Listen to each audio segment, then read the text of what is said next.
I'm testing out the WebEx. Can anyone hear me? Testing, testing. 1, 2, 3, test. Dr. AD, what are you doing here? Saya dia dengar-dengar tapi on off ya. Okay, tak apa. Ada CPD, ada CPD. Ada video Okay. Tapi 10.30 attendance. 10.30 okay, tak apa. Okay. Sementara tunggu belum pukul 9. I just want to try out the slide. Let's see if it works. Okay, this. See.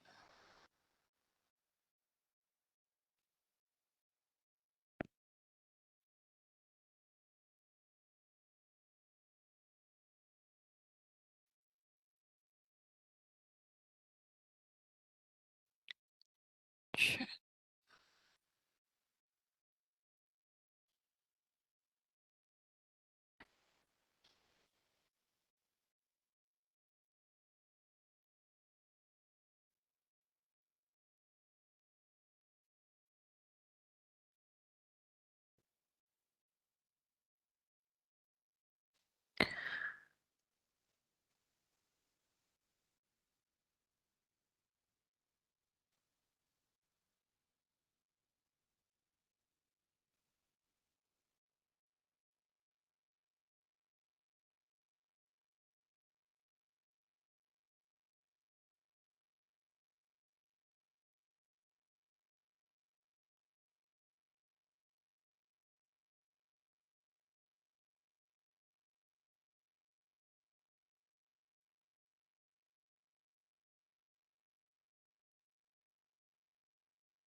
Sebab itu akan bawa dia.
Morning, everyone. Thank you for joining. Let us just wait another 8 more minutes, yeah? So grab coffee, donuts, or whatever it is, while waiting. We shall start in another now 7 minutes.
Assalamualaikum.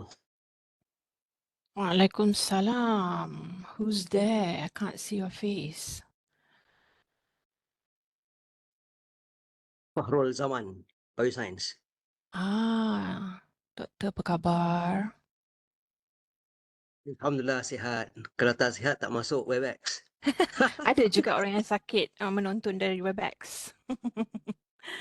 But thank you for joining us. Welcome. We're gonna start another 2 more minutes, doctor. So grab coffee, donut, ke nasi lemak, feel free to eat in front of the screen.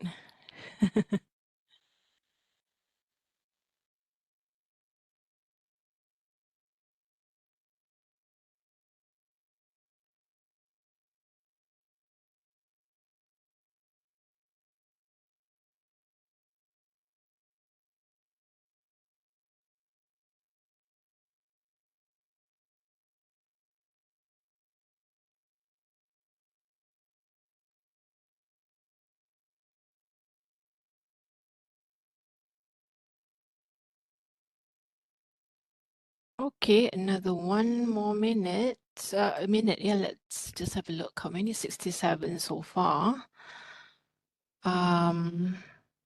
For the CPD hunters, bear with me because we're going to share the attendance link around 10:30. Waalaikumsalam. Ala Prof. Okay, looking good in batik. Thank you for showing yourself. Ni batik Lombok ni.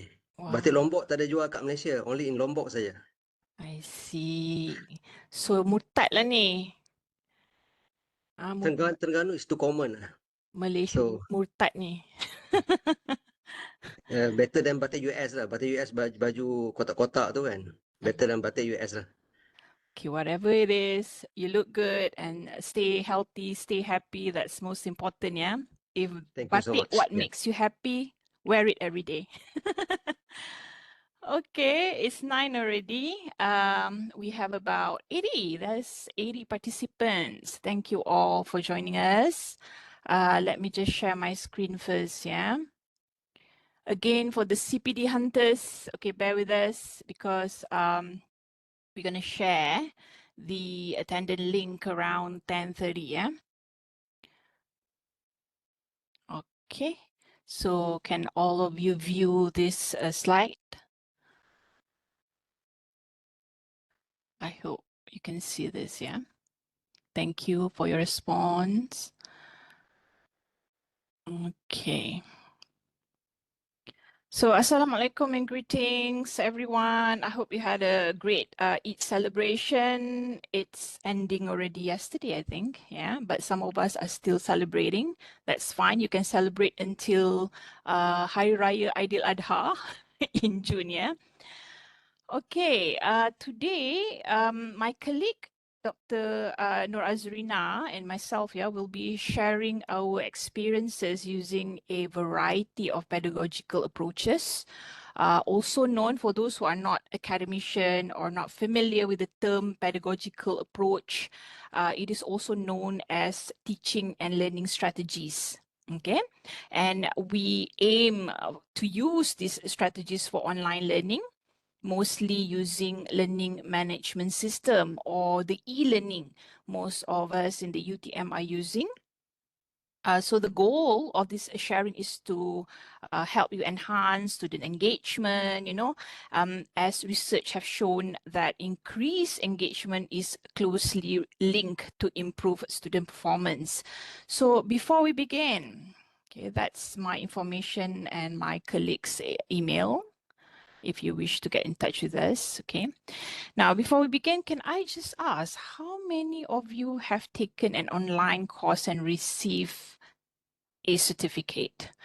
Can I see like raise of hands, or you can just respond at the chat section? Okay, Dr. Abdullah, of course you have. Okay, some responded no, Sanius no, Koji. Nadia Ahmad, no. Okay, a lot of you have not yet taken any online course. Okay. Oh, okay. Plenty, no. I've taken one but didn't finish. Okay, that's normal. No, never. Oh, okay. All right. Thank you for your response. Mostly no. Okay, good to know. All right. Why? Okay. Now, for those who have and did not finish, perhaps, think back to one of the courses, right? What kept you motivated to continue? Those who have finished, perhaps not gaining the certificate, but you have finished taking the course. Or I want to know what motivates you and what made you lose interest to continue taking the course. So again, can you like put it in the chat section? Or you can always voice out, feel free to do so. Workload. Dr. Nisrin, yeah, I'm feeling you because of the workload provided in the course, is it? Too many assignment activities, I believe, Dr. Nisrin. The rest? Okay, I can understand since many have not taken, that's fine, right? But why I ask you this, because I like you to reflect on your experience. Did you notice that behind every online course, there are specific teaching and learning method being used? When you took that course, actually, there are certain pedagogical approach being applied, behind the curtain, behind the structure of the course, yeah? So this method are designed to keep you engaged in the learning process. Some may have worked well. Okay, this is where some of you managed to gain certification, while others may not have been as effective. Okay, so this actually relates on the topic we're going to discuss today. Some of you may be aware of these courses, okay? UTM offers many types of courses through platform like MOOCs, micro-credential, and OER. So this online learning now uses different teaching methods that can support all kinds of learner. So this kind of platform are very suitable for those working professionals, yeah? They do not have much time to attend, face-to-face or physical classes. They just want to learn from anywhere at any time. So these platforms are actually suitable, yeah. So as long as teachers or lecturers know how to use the right teaching and learning approaches, the whole idea of one assessment, one assessment fits all no longer works, yeah. Just like this picture here, the elephant, monkey, fish in the story, every learner has different strength. We acknowledge that now. And they have choices these days to choose any kind of learning platform that fit them better. Okay, so if you have time, do have a look at all these courses. Some of them are actually free. For mooc.utm.my, if you wish to just learn, you can log in, sign up, for the course. You can learn. If you do not wish to gain certification, you do not have to pay anything, while some courses you do have to pay in taking them, yeah? So take time to have a look later. Okay, these are some of the examples of a platform similar to what we have in UTM. I think some of you are familiar with it. Based on online learning platform in 2025, the most popular would be Talent LMS, followed by Coursera. We have Moodle, edX, and many more. So just like I've mentioned earlier, online learning offers a variety of choices and methods tailored to different learners. So if you're not happy with Coursera, perhaps you can just jump to edX and so forth, never too late to try it out. Some and mostly, the American platforms you have to pay, but some are actually free. So do explore. Like open learning, there are many free courses offered as well. just to upskill yourself, you can always go to that platform and search what sort of courses you'll be interested with, maybe to help you think critically, perhaps, or to boost your creativity. They have all sort of courses, yeah.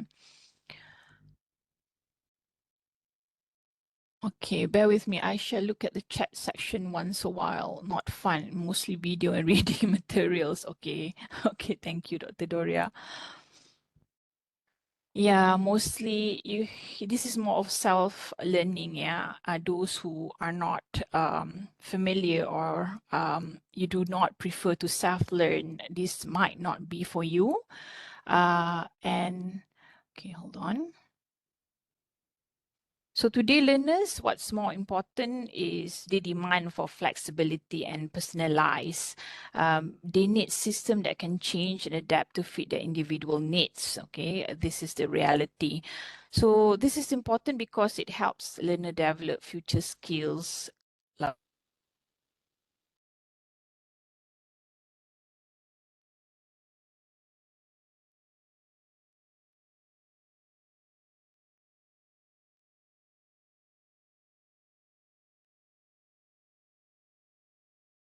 our teaching methods help students build these important skills. My internet connection seems not really stable. Are you with me? Yeah, Yes. yes. Okay, Yes. I'm not sure. I was like getting out and then in again. Let me just stop the video for a bit, yeah. Um okay, I have to switch off my video for a bit. Apologize for this. Okay, let's continue. So my point is that as teacher, I believe most of us here are educators, yeah. So you can actually use technology along with the right teaching approaches to help improve or promote future-ready skills that I've mentioned just now. But how do we do this? So today, I just want to invite you. Let's start by understanding the importance of pedagogy, the methods and strategy we use to teach. Again, those who are not familiar with the term pedagogy, it's actually teaching and learning methods, yeah, or strategy. So by choosing the right pedagogy, we can make sure technology supports and enhances learning, helping students develop those crucial skills for the future. Okay, before that, let's see. How many of you understand what pedagogy is? I just want to test further. Let me share this link with you at the chat section, just to see if you really understand what I meant by pedagogy.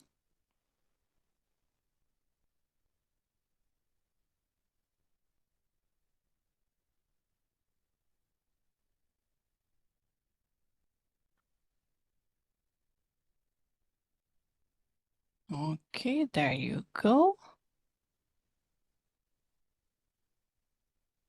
I'm giving you, let's say, 5 minutes and see.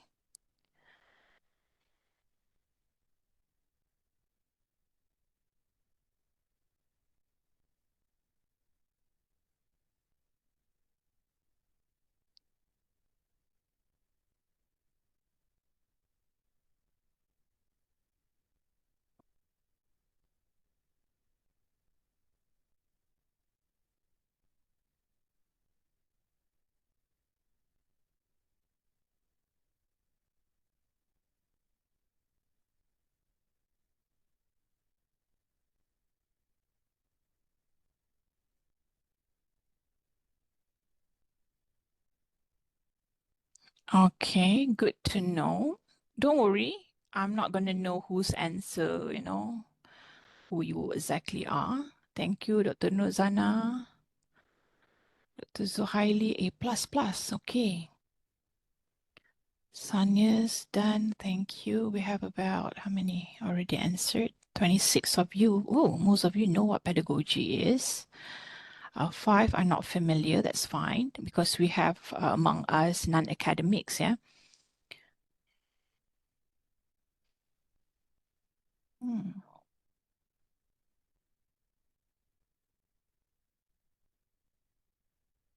I think I have mentioned what exactly pedagogy is just now. So this is like a quiz just to see if you really pay attention.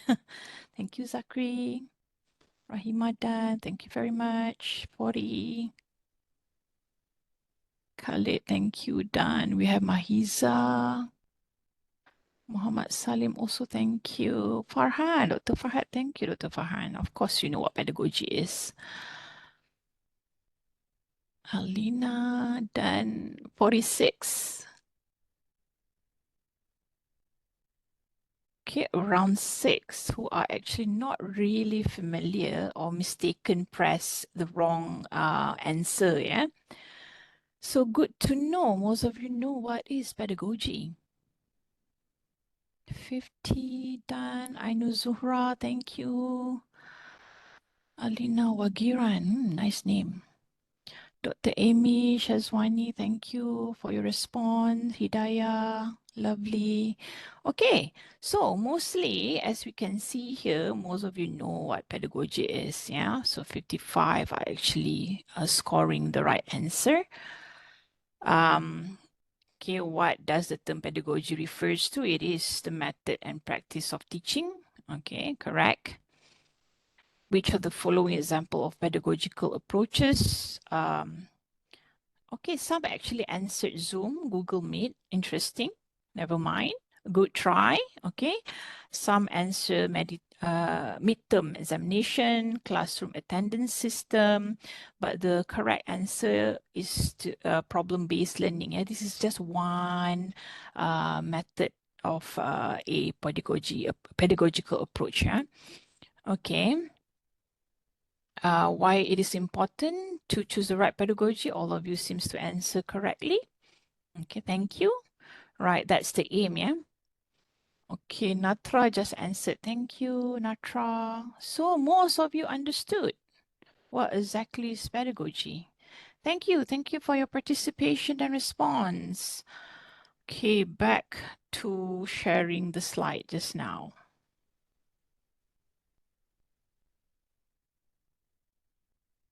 Okay, since most of you know what this pedagogical approach is, it makes my work easier.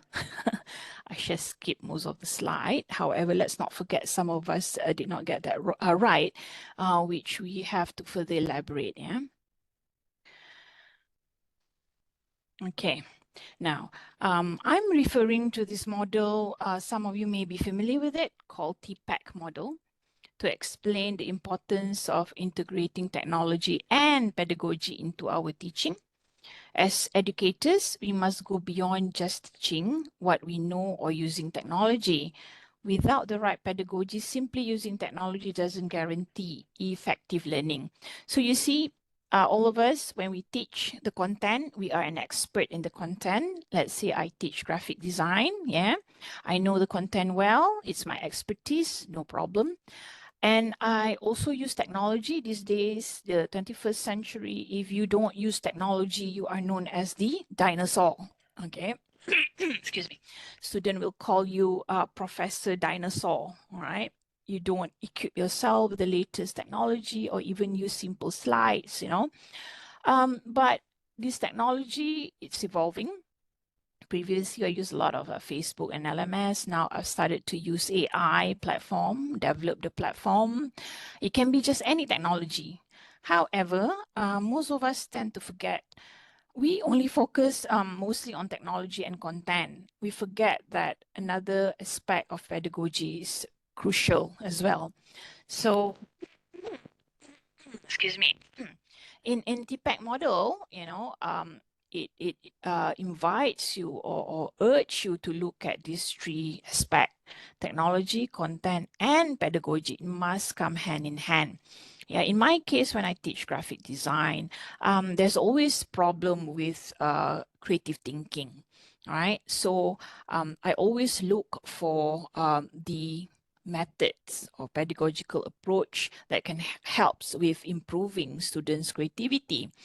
So when it comes to pedagogy, I've explored a lot of methods and I just fell in love with apprenticeship approach as I can see, and from literature reading, from journal, a lot of, those educators who try to improve creativity, they apply apprenticeship approach. There's a lot of model in apprenticeship. There's cognitive apprenticeship, social apprenticeship, a lot. Okay, so I started to explore all those approaches, in my classroom to help with my students' creativity. So the point is, have these three components, in mind every time you try to teach using technology, And in difference, with pedagogy, we work to produce better learning outcomes than just focus on utilizing the technology. Okay. Don't let me. Okay, let me just give you some examples. For every learning challenge, there is a suitable pedagogy that can be applied to address it. So these are just a few examples based on hundreds of studies conducted on this topic. So you can also do what I call Google Scholar search, You can explore more by checking education journals for further research and insight. So from readings, we can see when a student is having problem with memorization, normally teachers will apply mastery learning approach, Not necessarily it has to be mastery learning. It can be anything, but I'm just showing an example to you, So when your students having issue with critical thinking, problem solving, most educators, they have applied approaches like problem-based learning, inquiry-based learning to solve that learning problems, While when it comes to creativity, educators have tried apprenticeship approach like I did. Design thinking, I think in the engineering, field, most of you are familiar with design thinking. Okay, you have all sort of models for design thinking to help solve, creativity issues among your students. If your student having issues with teamwork, interaction, lack of interaction, you can always use project-based learning. We have collaborative learning, cooperative learning. Yeah, these are all the pedagogical approach that encourages teamwork and work nicely within teams. Yeah, if you follow the phases properly. While when there's issue with motivation, you can explore gamification approach, serious game, or edutainment. So these are quite common where most educators around the world have explored when they have identified the problem that occur during their teaching and learning process. Yeah. Now, it's very important to identify first the problem. So as teacher, you need to identify the learning problem. Yeah, you can do this by maybe observing students, reflecting on their progress, collecting data through analytics. This is interesting. I'm starting to use the data analytics in our LMS, or even asking your students directly. It's like interview session. So once you fully understand the problem, then you can choose the most suitable teaching method or pedagogy to improve your approach.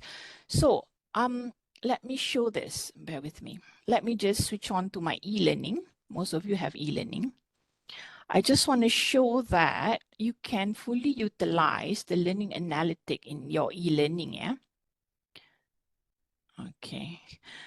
I like to do this. I'm able to communicate with my student. When we switch on or log into our e-learning, there's this section where you click on participants, Let's say, and then you can press on statistic here. Let's say you have a student. This is my IDHAM students. Okay, I click on his statistic. Every students have their own statistic. So I can see like, oh, what you've been doing. Oh, you don't post much in the activity that I have prepared for you. You view most of the notes, the video, you do viewing a lot, right? And what else? Oh, you like to view, you do participate a bit in activity, posting not so much. So I can always communicate with my students, hey, come on, do more postings, using this statistic of his. So learning become more personalized. This is what's interesting about our learning management system. Previously, some student, when I look at their statistic, it's quite, let's see this one. I'll be like, hey, what happened here? Okay, it's so monotone during this time. Maybe it's because of it, hey, get back to work. So it's quite funny. And sometimes I view this statistic in the classroom with all of them, and they just laugh, make it like a humor, you should get on work, okay? And they acknowledge their, what you call, lackness, what they should have done. Yes, I can see somebody is putting in chat. May I suggest? Yes, Prof. Ya, saya MyLMS ni sangat menarik bagi saya lah. Semasa saya menjadi tutor dengan Open University Malaysia, kita adakan macam 10% markah untuk MyLMS. Jadi saya tak pasti sebab kurikulum kita memang pada dasarnya sebab kita banyak face to face, terutama subjek-subjek yang berbentuk macam kimia dan matematik dan biological sciences pun memerlukan face to face untuk menerangkan sesuatu kan di atas papan putih. Tetapi semasa dengan Open University walaupun kita menggunakan sains subjek, tapi kita tutorial hanya 10 jam saja tutorial, yang lain semua MyLMS. Jadi di sini penggunaan ialah data-data yang ditunjukkan oleh doktor ni memang bagi saya sangat relevan kalau sekiranya kita boleh incorporate something like 10% untuk markah participation in online MyLMS. I'm not so sure lah, mungkin kita boleh boost pelajar untuk menggunakan sistem ni, dan kita boleh hadkan perjumpaan pelajar. Mungkin dalam 1 minggu kita boleh jimat banyak masa lah, kita banyak komunikasi secara online lah. Menjimat itu saya tak tahu lah trends sekarang kan, kadang kita just selang-seli ialah pendapat saya lah, di samping yang Thank you. doktor tunjuk. Thank you, Prof. Betul. In the future, we'll be using this a lot, Prof. I agree with you. It's just that it needs to link to our CLO, PLO back, Prof. Because some of us, they don't have marks for team working, they don't measure like team communication. So I would say this depends on the PLO and CLO. So if you have marks, for the team work, maybe we can fully utilize, tune this for that, and you can allocate certain marks, maybe 5 and maybe 1. Okay, depends on the planning, and again refer back to the CLO and PLO. Yeah, but good to know, Prof. You are looking into this also. But for some educators, this is actually quite new. So I'm just encouraging all educators to fully utilize this part. Yeah. Thank you again for your response just now, making this sharing engaging.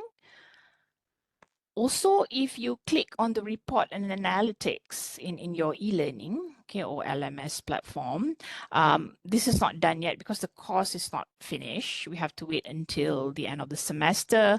You can see whether it achieved your learning objective or not. Are the activity completion fulfill, what you want?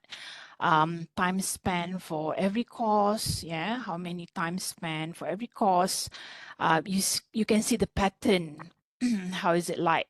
I find it interesting, like I can see this similar pattern, for example, among my student from China.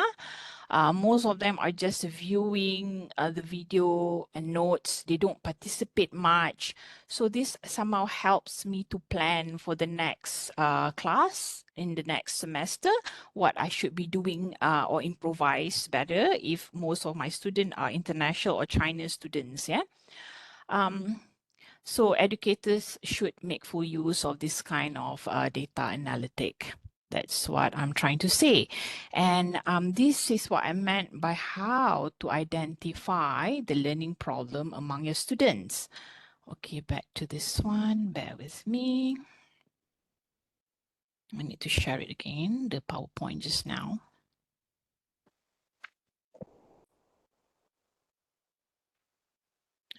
Okay. So other than the learning analytic in your e-learning, you can always, like I said, collect, the evidence by doing your observation. We are all researchers, although we're educators, we are researchers, right? So we can always learn how to observe, do reflection, even to interview or talk to our learners in trying to understand their problems. Okay, so here is the table. I'm going to share you this, what do you call slides later. I'll share the link. So more examples on different types of learning problems. Identifying this problem helps choose the right teaching method to address them.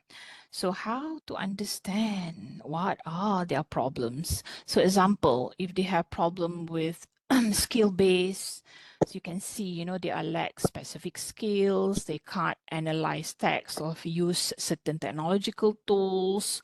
So these are just some guidelines maybe you can use. Okay, so later when you have identified the problem, then only you can match certain pedagogical approach to solve the problem. Okay, let's say you have identified the problem of what is it? Let's say poor communication. Okay, so you may want to try approach like collaborative learning, think, pair, share, having more debate in the classroom. So these are just some suggestion of suitable pedagogies you can try out. Yeah. Another example. Okay, let's say the problem is to do with lack of engagement. Which is causing students to struggle with understanding the content. So after reviewing the situation, maybe you decide to use project-based learning, because if you read the literature, numbers of studies have applied project-based learning to solve engagement problem. Yeah. So with this model, right, by Solomon 2003, he actually proposed 6 key phases of project-based learning. Bear in mind, there's a lot of project-based learning models out there. Yeah. So how to decide? You have to read and understand them well and decide whether it is suitable or not for your context. Yeah. So with this model, there's 6 phases. You can start to arrange, let's say week 1 for project setup. Maybe you can have a forum, okay, in your e-learning. You can maybe brief to them what is the project about. Okay, that will happen on the first week perhaps. So the second research phase, maybe you will have conduct a research with using certain database, Wikipedia, whatever it is, second week. So this is just an example, a table where you can use to plan, if you wish to apply a certain pedagogical approach, like this one, PJBL, you should know there's 6 phases on how to apply those 6 phases. Maybe you can arrange it this way, such table, yeah? And based on weeks you want to do it. Another example of inquiry-based learning, right? If you wish to use inquiry-based learning, most researchers have applied this to comprehend with critical thinking issue among students. So let's say for this inquiry-based model, there's also 6 phases. So what activity that you should do to represent each phase, yeah, and when do you want to apply that based on our semesters? Maybe there's 14 weeks. You can plan out, okay, on which week you want to apply each activity that represent each of the inquiry-based learning phase, yeah. Okay, now I'm sharing some tips to create an engaging and effective online learning environment. So you may want to consider incorporating the following evidence-based strategies. So let's say you can include micro-learning, storytelling, peer interaction, game-based learning. You can also include assessment for learning, formatively or continuously. I believe most of you educators have already applied this. So for those who are already familiar, you can get CPD point for attending this session, yeah. But for others, maybe you can like refresh back, oh, maybe I should have used this again. Okay, for example, like micro-learning. You can assign your students to watch short videos that summarize difficult concept, but you have to put effort to look for the right video. Okay, there's plenty from TikTok, for example, and it is actually suitable for the new generation, what we call goldfishes generation, okay, or goldfish generation. Their attention span are quite short, so it's a challenge for you to find the right video. With us these days, there's too many videos, isn't it? That can help us out with our teaching process. But to find the right video that can be compressed in less than 4 minutes, that's a challenge, yeah?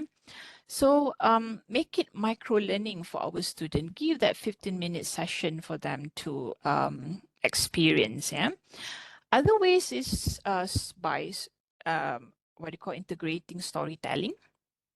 I think I once shared a personal story about the journey to success. And then like this, I think some of you have seen Aminuddin Zakaria, a video which a corporate team and myself have produced. And this video connect the topic to my teaching at that time. So I use this inspiring video to connect to the learning process of my student. Actually, by tapping into emotion, yeah, the story resonate with students and spark greater interest in the lesson. So engaging emotion matters. It creates meaningful connection and enhance motivation in the learning process.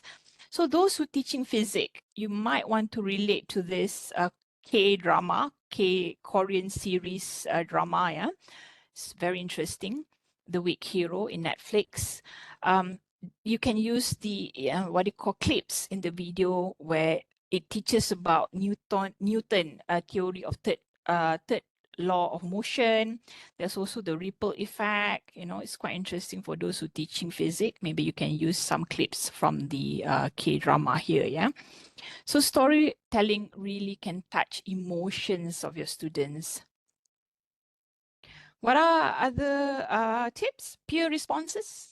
Some of us, we want our student to collaborate, to discuss with each other, but we don't give clear instruction.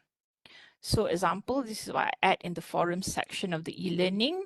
I will tell them that, hey, read and respond to at least 2 of your classmates' posts. So it's a must. I'm giving this instruction. So this is what they did. The student normally they follow, whatever you instruct them to do. So not only just read the posting of their classmate, they have to respond to that posting. Okay, so this kind of instruction will be effective if you want to apply proper peer responses, yeah. So this is one of the tips. How about game-based learning? Again, this is an example of how you can apply game-based, some of the elements like badge, rating, certificate. So you can plan out maybe first week, what is it that you want to do?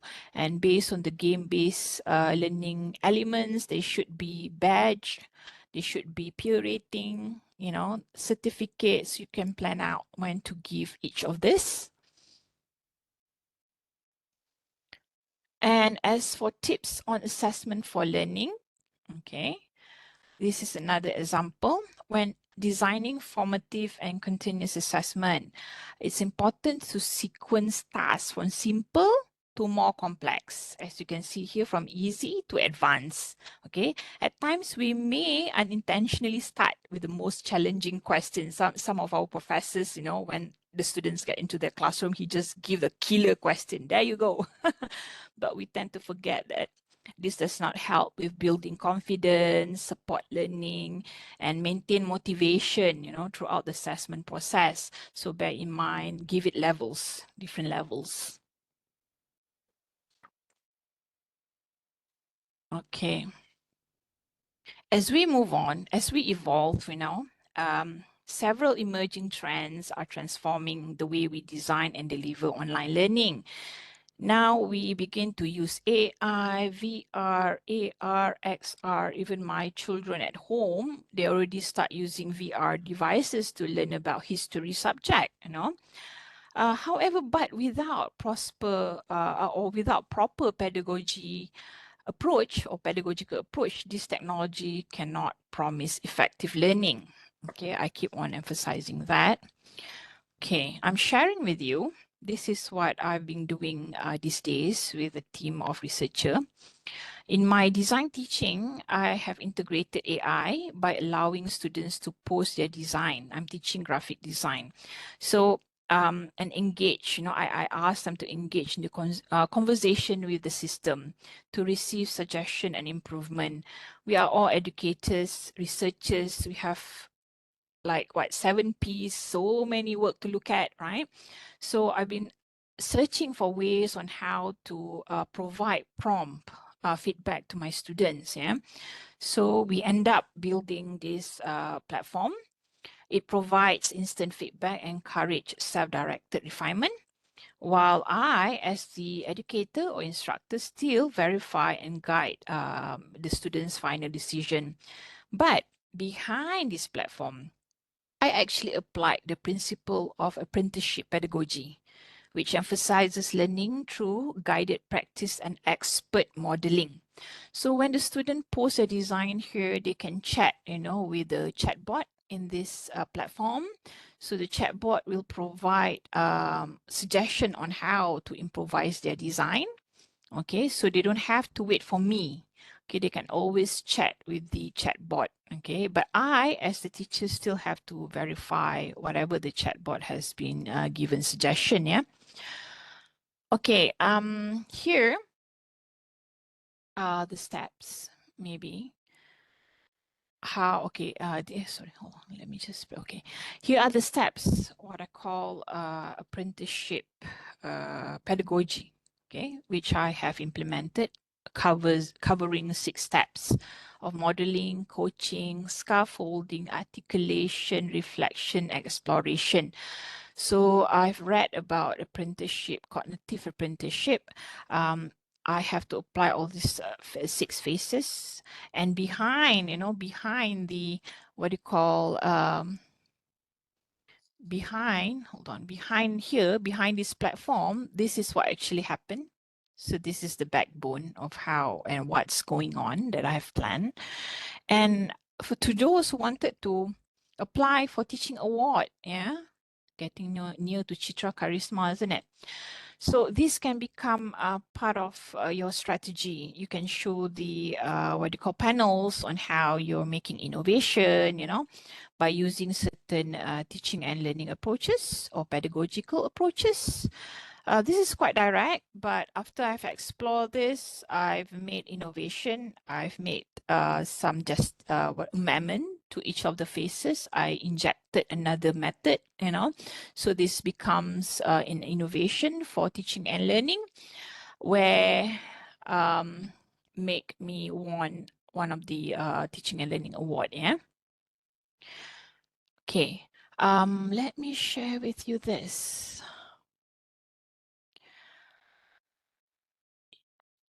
I would like to invite you to try out this template. For most of us who are in the education field, I don't think you will have much problem. But for those, okay, I pasted the link in the chat section. So for those who are quite new, maybe you're not familiar, and like you'll be asking yourself, hey, where should I start? Yeah. So where should you start? I'm giving you this template so that it can become a guidance to you to use to plan out, okay, your teaching approach. Let me just share here. Okay. Need access. Okay, I'll open the access in a bit. Hold on. Online and teaching. Let me just open this. Anyone with the link?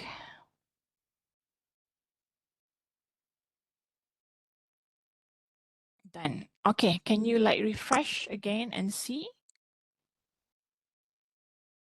Okay, Siti Zaleha, similar to my name. Can you like refresh again and see if you can get access? Okay, to help you out, especially those who are not in the education field, okay, just to help you out, I prepared this template. Feel free to download and maybe you can do this exercise yourself.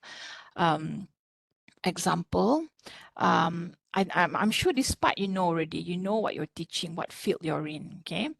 And then what technology you're going to use. Somebody edited this. Uh-oh. You can all download this, okay? Let me just refresh. Somebody actually edited. Who deleted? Okay, for those who want to explore, you can download. Thank you, Sanias. You can download. You can ask yourself, take it this as a reflection activity. You know, what sort of subject you want to teach, what technology you want to use, what sort of teaching approach you want to perhaps experiment, you know. But before that, you have to answer these questions. What is it that you want your student to learn? Okay, this is like an exercise for you, yeah? What is your hypothesis? So previously, when I tried to improvise my students' creative thinking, I had this hypothesis that when my student work with the professional in the industry, real professional designers, I believe they can help improvise, you know, the students' creative thinking. So that's my hypothesis. So when I have that in mind, I start to explore what sort of models that have been used to help with this, or even to make the student work with the professional in the industry. I tried to explore the suitable pedagogy. And I managed to find some. I found, for example, like project-based, but there are limitations. I found, you know, like apprenticeship just now. I found a lot. I found so many others. But I start to explore project-based. I apply it in my teaching. It's not effective. And I tried later apprenticeship. Some effective, some are not.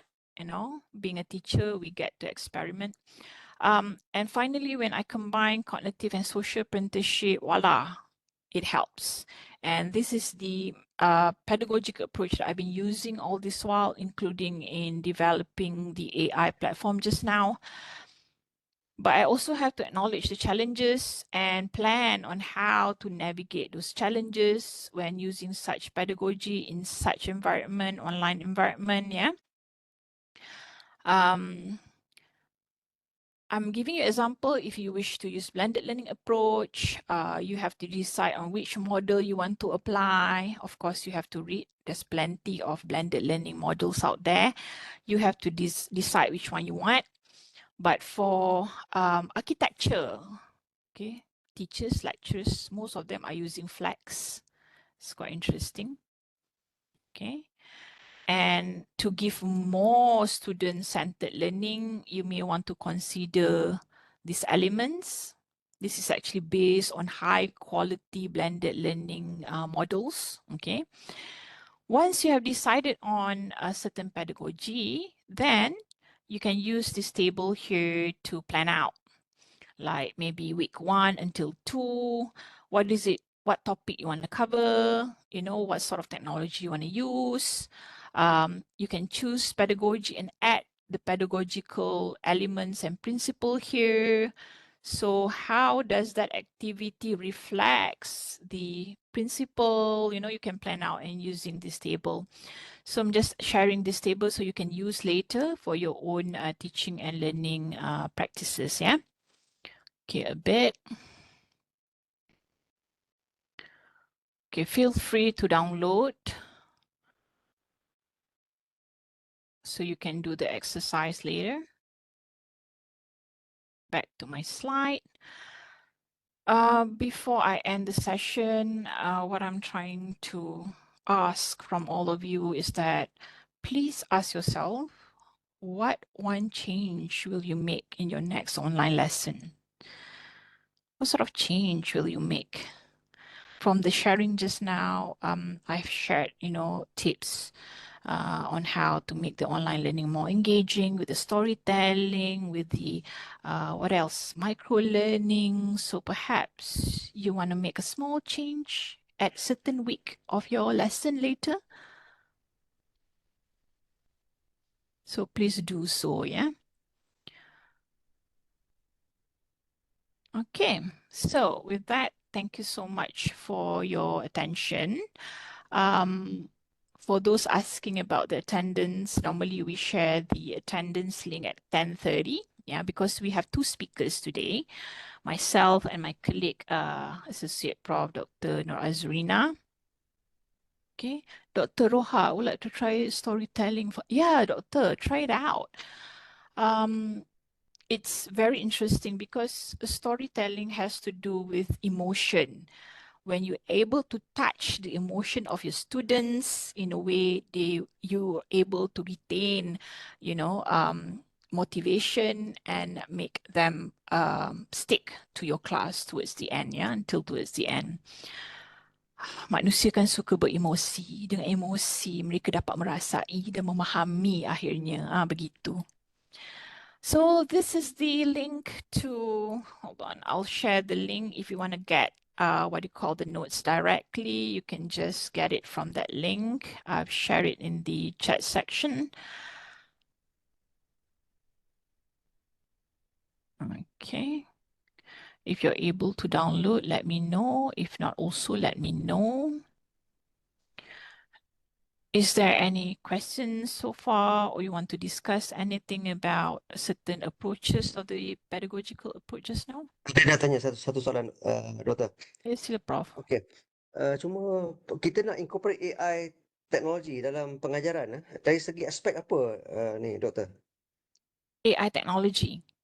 Kerana saya pun tak, sebagai orang lama lah, dah hampir dekat pencen ni kan, kadang-kadang bila ditanya soalan AI tech ni, saya tak tahu apa nak jawab. Okay. Berbalik kepada akidah. Okay. I tunjuk balik the slide just now. Thank you, Prof, for the question. So if we go back to the slide just now, Prof, I always emphasize, Prof, saya selalu tekankan, bukan saja konteks. Prof mengajar apa sekarang, Prof, example? Okay, saya mengajar biochemistry, microbiophysiology and biochemistry. Okay. Tentang bakteria, basic tentang pertumbuhan bakteria, kemudian how the Interesting. bacteria adapt dalam keadaan extreme condition, things like that lah.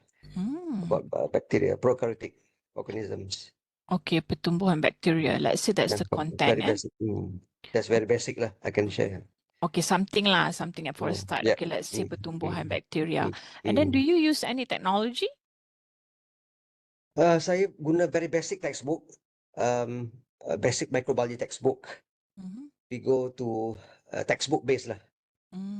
Okay. Dan saya tak pernah gunakan videos ataupun any simulation yang canggih-canggih tu. Right. Sebab saya tak pandai nak incorporate that into my, sebab in fact saya guna chalk and talk lah. Sebab saya memang tak suka gunakan apa nama computing ataupun online learning. Saya suka lebih face to face. Saya rasa macam cheating, macam OpenU lain konsep dia. Macam kita di universiti macam sekarang kita lebih kepada face to face. Saya tak suka dengan my LMS. I don't like, because this is cheating to me, because the student paid very expensive school fee. They need to see us. That's my concept lah. Maybe I'm wrong lah. Ini orang lama punya fikiran lah. Because saya dah lama dekat nak pension lah. So that's why the way I'm thinking like that.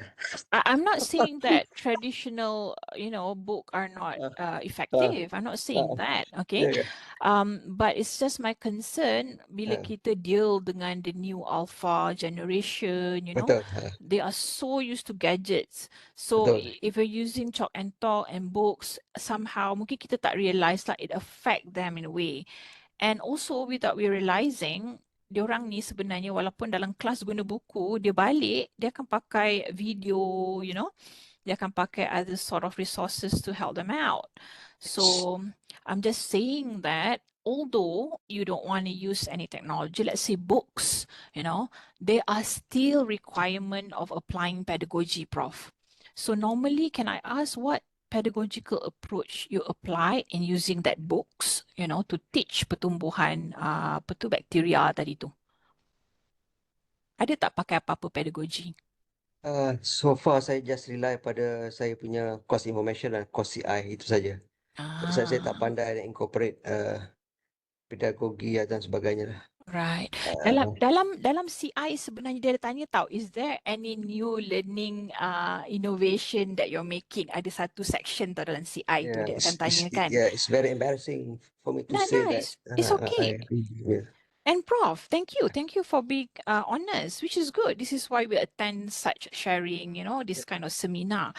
I would urge you sebab pertumbuhan bakteria kan, microbe yang tadi tu, dia banyak the real life, isn't it? Lepas tu susah kita nak describe dalam bentuk visual, isn't it?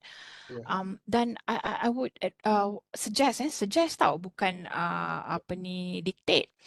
I would suggest you to look into macam scenario based learning approach, macam apa lagi agaknya. Kawan-kawan kita dalam ni pun ramai educators yang pernah cuba. Kalau banyak eksperimen dalam blended learning, kita ada lab rotation approach, So it's never too late to try out, Prof. Okay, certain pedagogy and you can see the effect later. How is it like? Lepas session saya ni ada session Dr. Nur Azrina. Nanti dia akan terangkan lebih lanjut. Okay, how those approaches can engage student learning. Okay, so never too late. But kita kena tahu dululah macam masa dia belajar pertumbuhan mikro tu, apa masalah student ni? Problem utama dia apa? Dia tak boleh visualize ke? Apa problem dia? Selalu pensyarah ni dia kata, tak faham-faham, kan? Student saya tak faham. Tapi we never bother to look for the cause. Kenapa dia tak faham? Sebab tu, masa dalam slide saya ni, saya tekankan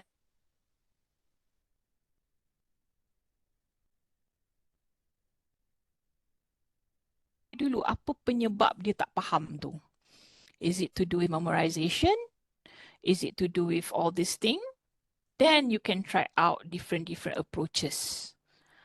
Okay, it's kind of interesting. But panjang pula bercakap. I hope I answer your question, Prof. Yeah, saya akan trigger something in my mind lah, saya rasa. Tapi itulah macam bila kita dapat problem tu dan kita tengok dalam literature, banyak orang suggest gunalah let's say mastery learning kan. Kita first kena faham dulu, baca dulu apa benda tu mastery learning. Apa dia punya element kan yang I have to apply in my teaching. Kena faham tu dulu. Baru kita akan tahu macam mana nak apply properly in our teaching. I ada bagi banyak table tadi kan. If you download the notes, you can use that as guidelines on how to plan. Okay, link kehadiran ada yang tanya. Thank you, Prof. Okay. Thanks so much. Yeah, thank you. Worries. Link kehadiran 10.30 betul. Ramai yang tak sabar-sabar nampaknya nak CPD ya. Bear with us. Yeah, we're forcing you to wait until the second speaker. Any other discussion, questions perhaps?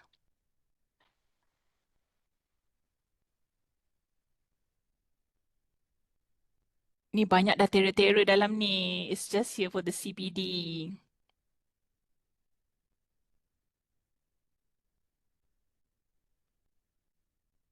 Okay. Kalau ada yang malu nak bertanya, you can always... Assalamualaikum, Prof. Waalaikumsalam, Tullah. Saya nak tanya tentang salah satu pedagogi teaching ni yang menggunakan macam research lead teaching tu. Itu salah satu pedagogi ke? Future research led teaching. Research led teaching tu salah satu pedagogi ke ataupun innovation dalam CI tu lah yang Prof Fahrul kata tu mungkin dia pernah buat tapi tak sebut terminologi tu tak tahu. Tanya sajalah. Banyak terminologi yang saya tak tahu. Okey, betul. Bagi yang bukan education background memang banyak sangat sebenarnya. Kita nak menyelesaikan satu masalah negara pun ada banyak solusi yang tarif berlaku peperangan tarif tu actually ada banyak kaedah untuk mengatasi isu tarif tu. You can try out. Same goes with teaching and learning. Ada banyak sebenarnya. So future ready approach is just one of them. But kalau you tengok slide yang tadi lah, I share kejap. Whatever lah, pedagogical approach that we're trying to implement, actually kita nak sekarang ni tackle or improvise ini kan. Kita nak jadikan student kita jadi critical, creative, ada collaboration, communication, ethical. So kita nak capai ni sebenarnya this is the future. Okay, so this is the future or whatever we've been trying to achieve in our teaching. Jadi tak kisahlah apa approach sekalipun, setiap approach tu sebenarnya ada kelebihan dan kekurangan. Kita kena ingat tau. Okay, so kita kena tahu macam mana kita nak identify kelebihan dan kekurangan. Sebenarnya I'll be honest with you, bila you dah apply baru you nampak. You can read the literature. Let's say future ready approaches now kan. You can read literature. They say, oh, this is how you should do it. You boleh ikut. Tapi bila you apply in your context, tak semestinya benda itu akan berjaya. Okay. That's why as educator, you try first. Okay, try first and then you will learn. Some of them work, some of them not. And how? Yang paling penting tu, macam mana you nak improvise. Let's say you apply lah future ready approaches now, that pedagogy yang kata, oh kena ada kolaborasi dengan industri, salah satu dia punya elemen kan. You akan nampak lah, oh bila ni I kena apply project setup ni, okay, research phase development ni kena buat dengan industri. Let's say itu dia punya pendekatan antara pendekatan yang ataupun elemen yang ada dalam future learning approach tadi tu. So kadang-kadang bila you apply berjaya, kadang-kadang tak. Jadi mungkinlah pada fasa itu you kena buat penambahbaikan pada kelas yang seterusnya nanti. Okay. So you pun sebagai researcher, sebagai experimenter kan, you kena tengoklah betul berjaya atau tidak. Kadang-kadang dalam kelas si lecturer A ni berjaya, dalam kelas you, tak berjaya lah approach ni. Okay, ask yourself, go back, betul ke kelas you menghadapi masalah yang sama? You have to look at that back again. Problem tu, pergi pada problem. Mungkin kelas A ni, dia tak ada masalah pun dengan memorization. Okay, masalah dia lebih kepada creativity mungkin. Sebab tu pensyarah tu guna approach lain dan berkesan. Tapi, you punya kelas, masalah memorization, student tak boleh even nak memorize. So, janganlah guna pendekatan yang lebih advance. You kena tackle dulu pendekatan yang mungkin kurang advance tetapi sebenarnya lebih bersesuaian untuk solve problem memorization itu. For example, so sebab tu kita kena pasti dulu problem ni dulu. Saya jawab soalan ke? Ya, okey, terima kasih Prof. Itu kalau kita macam kita nak buat data profiling untuk student kita lah. Data profiling ni mungkin boleh membantu kita. Tapi nak dapat data profiling ni mungkin selepas habis kelas ataupun selepas habis subjek tersebut. Pun macam mana? Saya nak cakap kalau nak data profiling ni, adakah kita boleh dapat dalam pertemuan yang pertama? Data profiling ni, okay, satu dia macam ethical kan. Itu pun susah juga. Macam saya tunjuk tadi, nampak tak tadi doktor apa? Saya share yang statistik tu. Tadi ada nampak tak yang sharing statistik? Ada yang graf tu. E-learning. Betul, itu selepas kan? Itu pun dah second semester, saya dah faham diorang punya statistik tau. Daripada semester lepas sampai semester sekarang saya dah faham perangai diorang dah setiap each of them. But macam doktor kata kalau tak kenal kan, baru start kan, macam mana nak kenal profiling?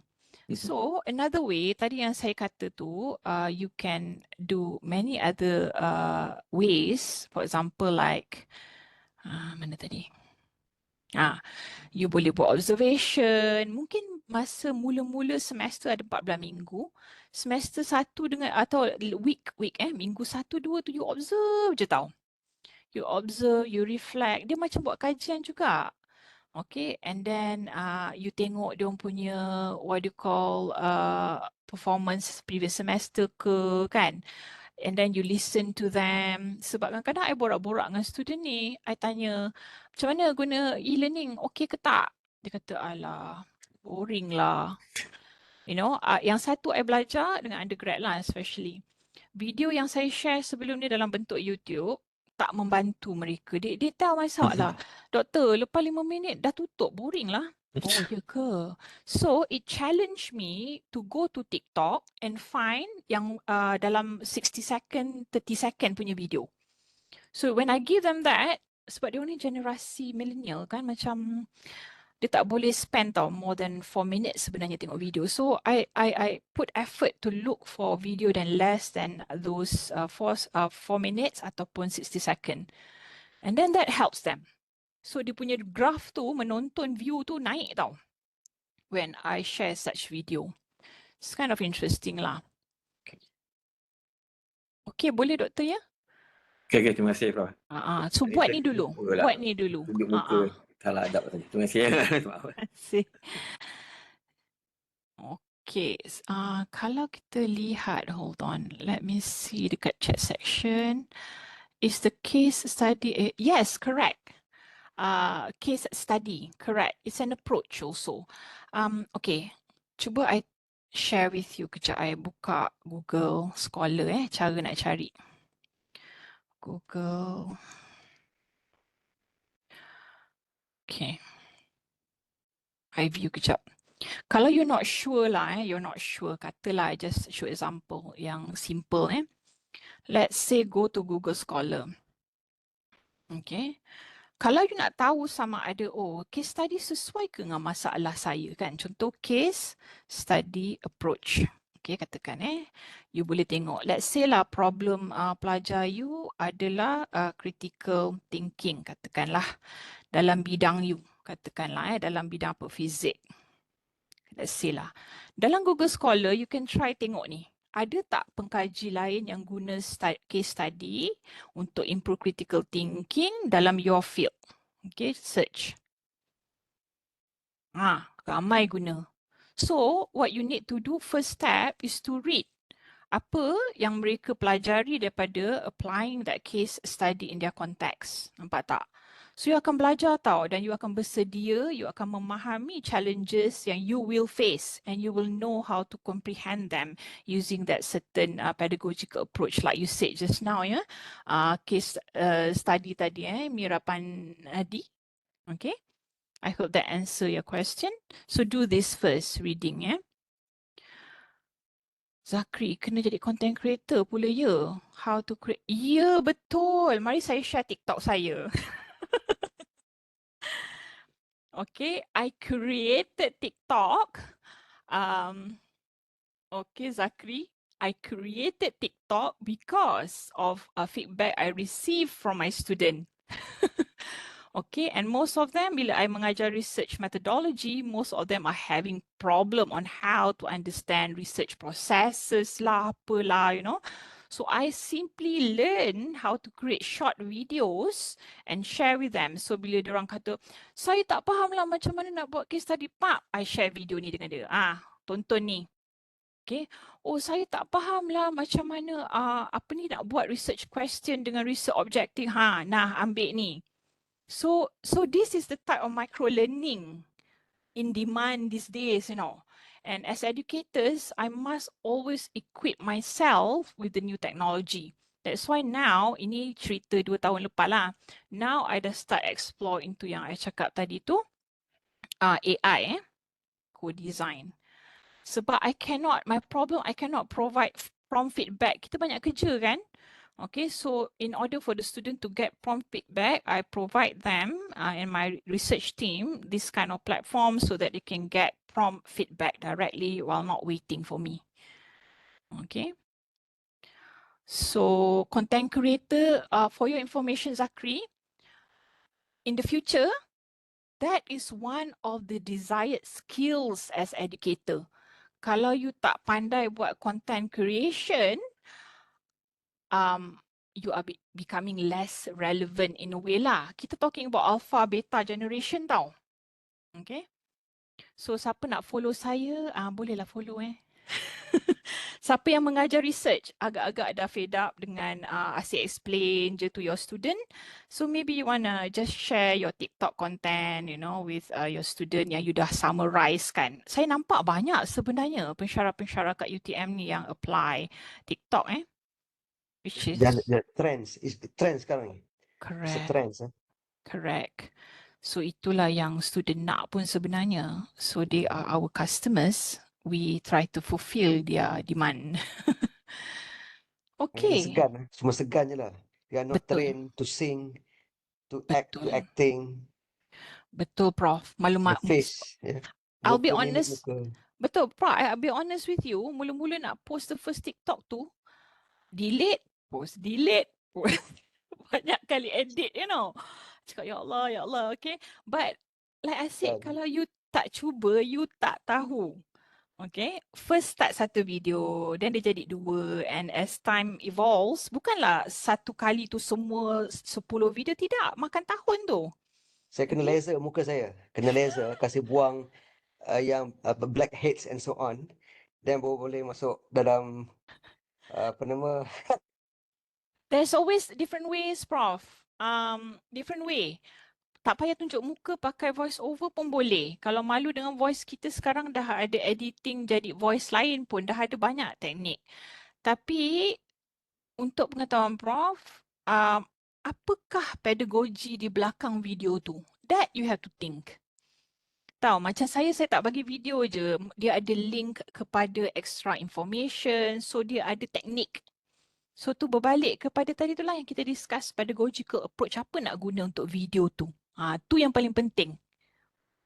Okay. Sunny, betul. Sunny ada filter sekarang kan. Boleh cover semua jerawat. Muka kita boleh bertukar jadi muka lain juga.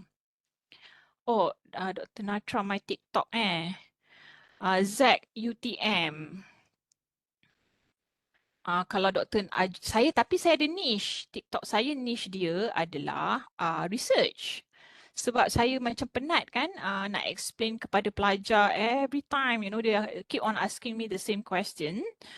Nak pakai mixed method yang mana, mixed method ada banyak kategori kan. Penat nak membebel benda tu. So I produce the video, I just post that video to them. Nah, ambil video ni. Tengok. Dia macam, nampaklah dia at least kita bukan swap tau. Kita bagi laluan, direction. So I think that's the beauty of TikTok lah, which really effective for micro learning. Okay. Dia tak boleh ni pula sekejap. Tak boleh share pula. So just a bit and it's almost 10:30. Dah jumpa. Oh, thank you, Sanyas. ZAC UTM. I tried to paste it in the chat section, but it doesn't work. Okay. Itu dia. Okay. Thank you, Natra. Thank you for your attention. So whoever want to discuss further, feel free to get in touch with me, Zach, at utm.my. They call me Zach instead of Zaliha Abdullah. So with this, Dr. Doria, watching video to reading our assigned learning materials. Watching the sort of video are nice, but they have to continue reading. Betul, Dr. Doria, betul. Sebab tu dalam step apprenticeship tadi tu kan, walaupun dia dah bekerjasama dengan designer, dia dah buat aktiviti dalam e-learning, ada satu komponen reflection. And selalunya dia dah baca, dia dah buat whatever dah tonton video, nanti dia kena pergi balik kat e-learning tu, saya sediakan satu forum untuk dia buat reflection. Whatever they have read, they have to reflect in that forum. Okay, and there's marks for it. Ataupun you boleh jadikan reflection tu as part of the assignment, for example. Okay, so that dia ada continuation, Dr. Doria. I mean, macam kita kan education kan, kita faham kalau kita tak ikut fasa-fasa tu dengan baik, learning won't become effective. Sebab tu kadang-kadang you cakap, oh, I apply problem-based learning. Tapi bila kita tengok, ada fasa yang you skip. Kan, this is where you, alamak, patutlah tak efektif sebab I didn't do this phase. Okay, so go back to that and have a look mana fasa yang agaknya tidak diaplikasi dengan baik dan perlu diperbaiki. Dr. Nuria, I hope I answer your question, Doctor. Dan follow, thank you Fauzia, Rosaina, thank you. You can use that if your students want to ask about research, just the basic. But you still have to guide them. That is just to direct them on where to go. Thank you. Okay, you're welcome. Okay. Now, shall we move on to the second speaker? I would like to invite Associate Prof. Dr. Noor Azrina. Are you there? Yes. Yes, I'm here. Okay.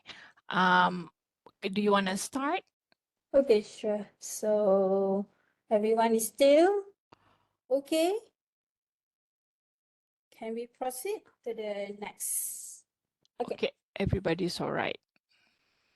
Okay. Thank you very much, Dr. Zach, for the fruitful discussion related to the pedagogies. All right. So now, before I start, okay, I'm actually continuing what Dr. Zach has shared. Okay, so Dr. Zach shared basically about the pedagogical approaches, while I will continue. We will dive into the online learning engagement. So how the learning we can enhance or promote the learning engagement in the online learning environment. Okay. All right. So now, okay, do you have ChatGPT, everyone? Because I saw so many questions related to the pedagogies. Okay. So okay, now open your ChatGPT. Please type, what is pedagogy? Okay, and please share your result in the chat.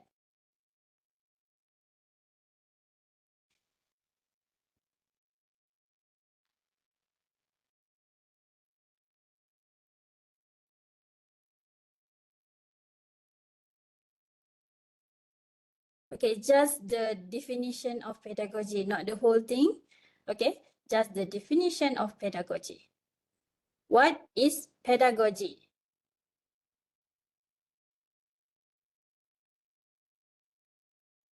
Okay, some of you got different answer. Okay, you can see, right, how the ChatGPT can deceive us. Even though the same question, we can get different answer.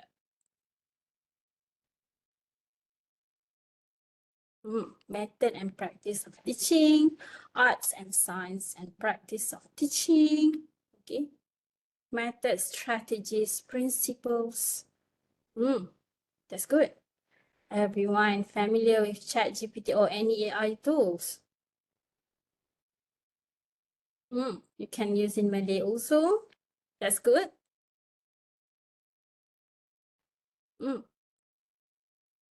I think some of you use the DeepSeek, right? Yes, I know.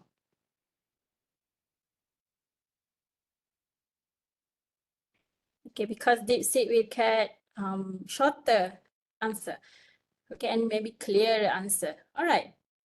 Okay, so do you clear now what is pedagogy? So everything that you ask, everything, the teaching strategies, the learning strategies, the teaching method, the theories related to teaching and learning are actually is pedagogy. Pedagogy is the big umbrella. Under that, the learning strategies, the teaching strategies, even the theories, method, models. Okay, is it clear now what is pedagogy? Okay, now let's start in the ChatGPT or DeepSeek or any AI tools. Okay, pedagogy versus andragogy. Just use VS. That's the skill for finding. Okay, pedagogy vs Andragogy. A-N-D-R-A-G-O-G-Y. Andragogy. Okay. Maybe you can write in simple one. Yes. Okay. Maybe someone else can share also your finding. The short answer, not the long one. I believe that you will get the long answer with the explanation.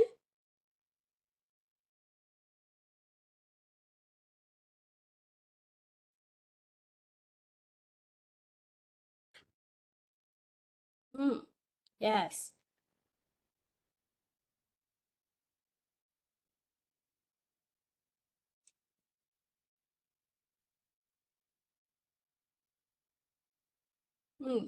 Seni dan sains mengajar orang dewasa.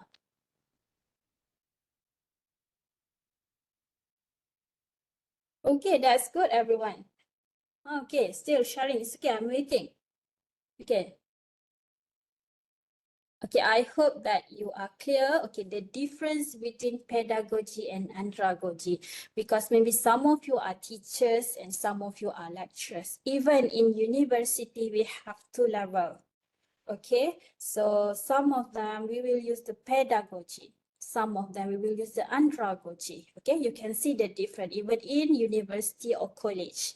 Okay, so however, for a teacher or instructor or educator, okay, we must know, we must have the pedagogical skill. Okay, knowledge. Must have the pedagogical knowledge.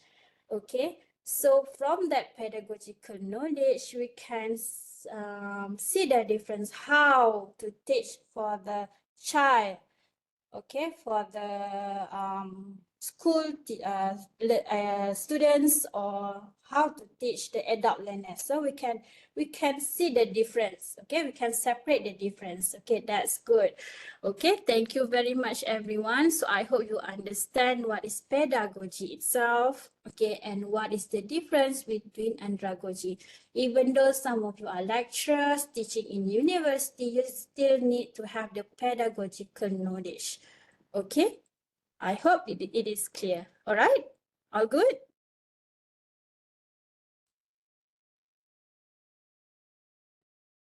Okay, now let me share one website.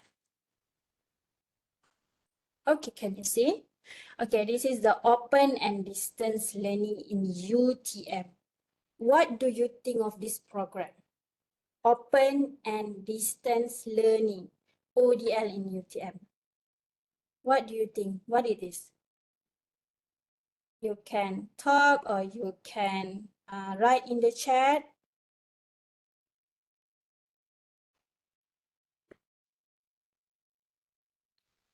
What do you think when you see this open and distance learning program, or ODL program in short? It's flexible. Okay, what else? Fully online, okay. Self-regulated learning, not here physically, guidance, self-learning, online remote, okay. What else? More demand from public, okay. What else?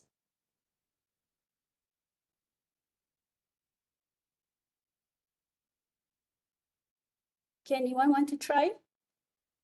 Allow learners to flexibly and remotely without being physically present in traditional classroom setting. Okay, thank you very much, everyone. All right, difficult to prepare the material. Okay, that's the experience. Thank you very much. Okay, so we have this ODL program in UTM and it is fully online. Okay, so you can see, right? Yeah, the CV stuff. Yeah, that's true. I feel it too. Okay, I have the ODL course also. All right, so now the class, everything is online. The student no need to come to UTM at all. So it's fully online program, fully online course, and students is everywhere, and we only meet them through online. Okay, so what do you think the challenge in online learning, fully online learning or ODL learning? Okay, what do you think? The challenges, internet connection, okay. What else? Students' engagement, okay, what else?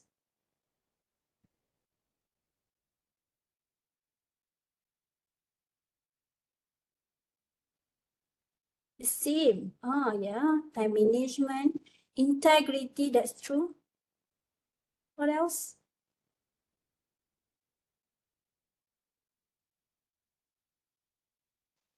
Lack of social presence, okay, nice. Oh yeah, it's like Hogwarts by Zoom. You're learning magic, but your Wi-Fi is bottom up. Okay, Wi-Fi slow. Wow. Okay. Student ages and experiences, okay. What else?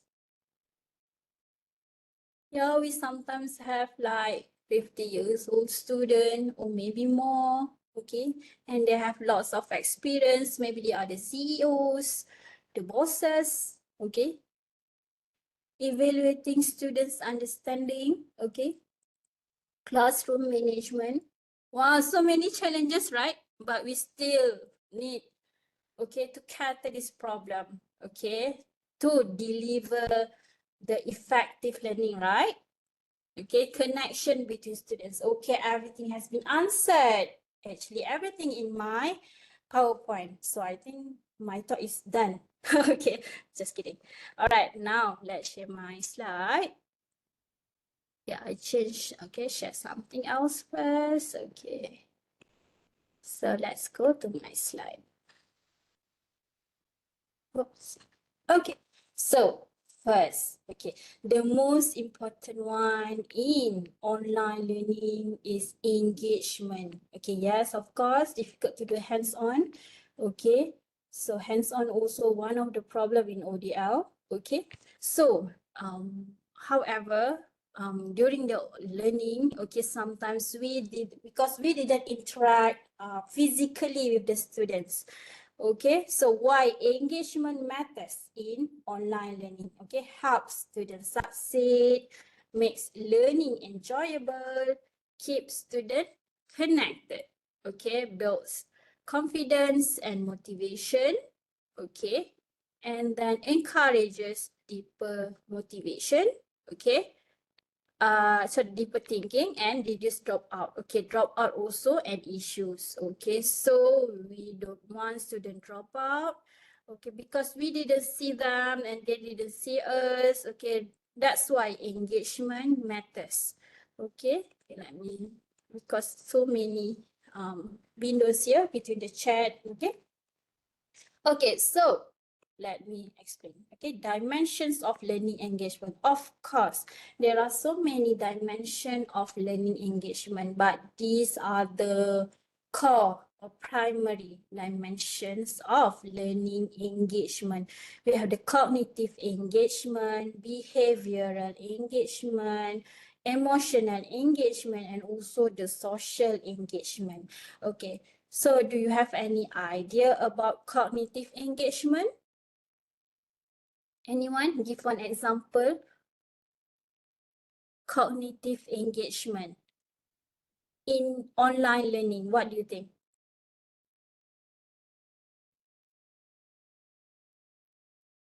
Understanding the topic. Okay. What else? Quiz. Okay. What else? Requires some thinking. Can answer online quiz correctly. All right.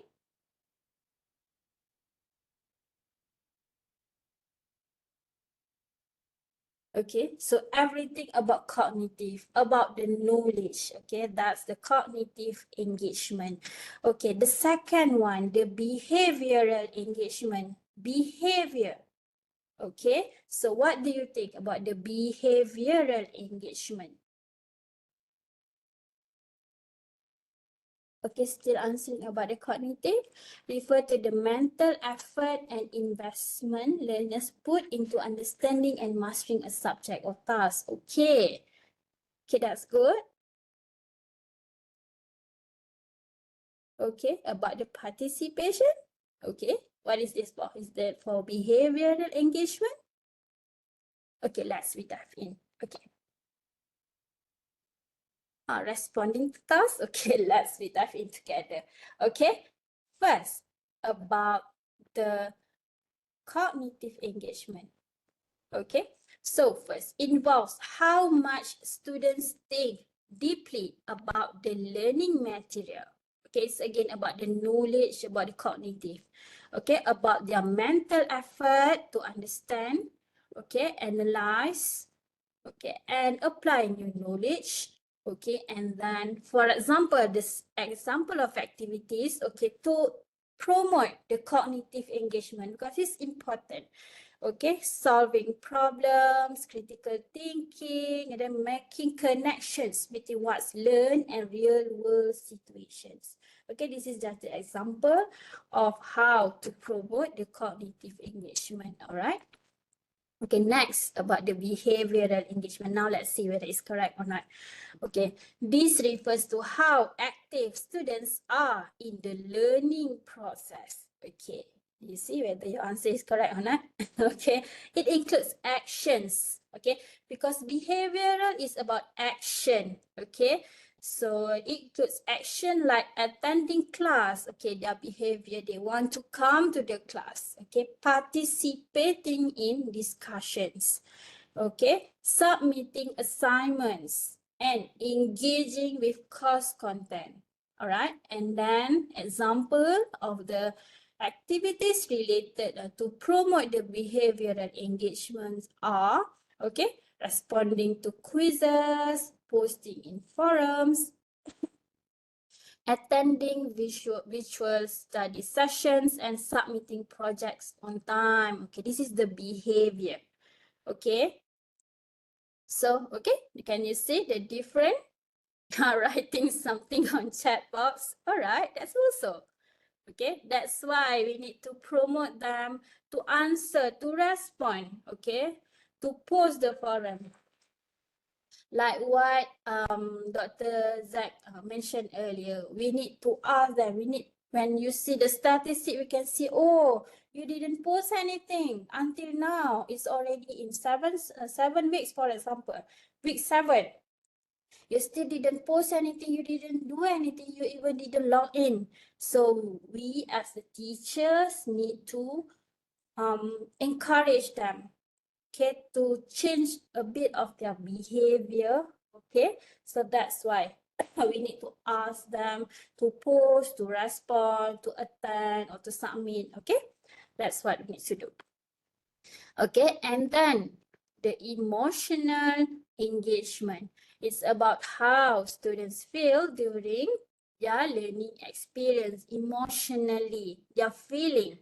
Okay, when students are emotionally engaged, they feel connected, motivated, and positive about their learning.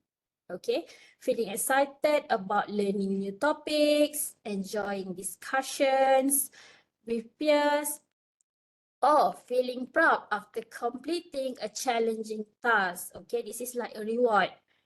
Okay, so positive or negative reward, that's emotional. Okay, the motivation, the feeling, okay, positive or negative. All right. And then about the social engagement, of course, you're clear about this. It's about social, okay? So it involves interaction with other learners and instructors. Students who are socially engaged feel like they belong to a learning community, participating in group projects, collaborating on assignments, okay, because if, for example, the first one, participating in group projects, of course, that's socialize with their friends, group members, okay, and collaborating on assignments, they also collaborate with others, discussing topics, of course, we need someone to discuss, not by ourselves, okay, with classmates and instructors on discussion boards or chat room or chat board, okay. All right, so I hope this is clear. Okay, the attendance already there. You can fill in the attendance that you are waiting for. All right, don't forget to fill in your attendance. Okay, these are the theories or models supporting online learning engagement by Hu and Xiao 2025. This is the recent research. Okay, this is actually arranged from the most researchers referred to. Okay, so this is the most 5 theories or model referred to in terms of studying related to online learning engagement, specifically for online learning engagement. Okay, not the physical, okay, and even not for blended, or even if it is for blended learning, it's just for online learning activities, okay, not the face-to-face one. All right. So these are the theories that maybe, okay, if you are ODL instructors or teachers or want to prepare for ODL program, ODL courses, you should consider, okay, these theories or models, or maybe there is some other theories related. But this is important in terms of promoting or improving their student learning engagement in online setting. All right.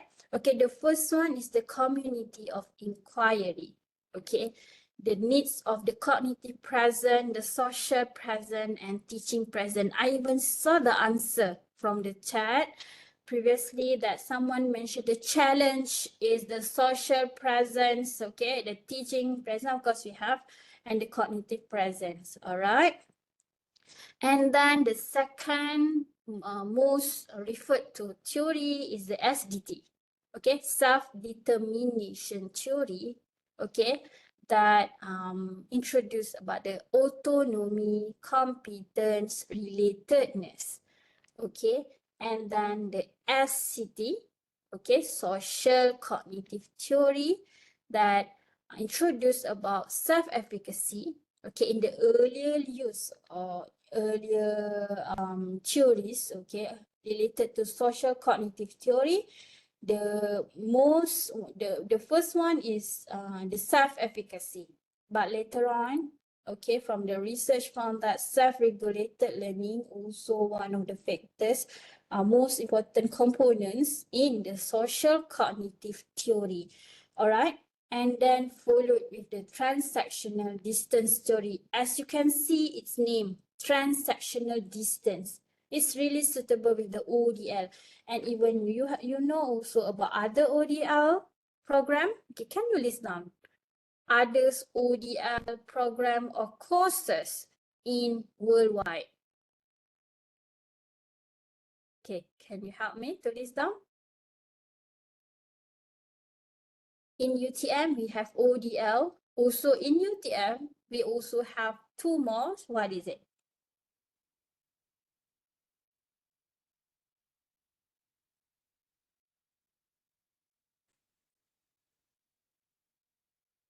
MOOC, yes, correct. Correct, MOOC. Okay, what else? Now it's progressing. We have another one. Yes, MC. Thank you. Okay, maybe you know what else? Something else other than that?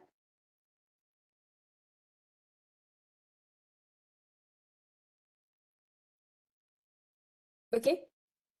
OER, yes. Okay, that's good. Okay, thank you. At least we have, for those that this is new for you, okay, the MOOCs already launched, or we have used MOOCs since I think 2000, okay, or before that. Okay, and then we have the MOOCs, massive open online courses. Okay, that's before the ODL. And then we still have the MOOCs now, especially specifically for courses. That's for course. Okay, we have the MC, which is the micro credential. Okay, and OER, open educational resource. That is free. Okay, this open, so it's free. Okay, you can find out about it yourself. You can ask your ChatGPT professor. Okay, all right. So That's about the transactional distance, about the online, okay, everything online, and we didn't meet, even sometimes we didn't know the developer. Okay, yes, I will share the slides later. All right. Okay, and lastly is the thumb. Okay, this is very famous model. Okay, technology acceptance model thumb. Okay, this is the most, the core, okay, the primary elements under this thumb, which is the perceived usefulness and perceived ease of use. Okay, let me share. Okay, now we start with community of inquiry theory, COI. So it's like the lecture, right? My slide is like lecture slide. Okay, pardon with me. Okay, so this theory posits that in online learning environment, learners can form a community. Okay, what is the community in the online learning environment? What do you think? The community in the online learning environment. Who are they?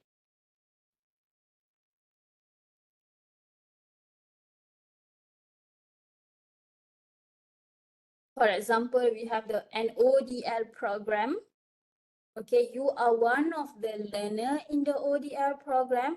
So what is the community in that ODL program? ODL student. Okay, what else?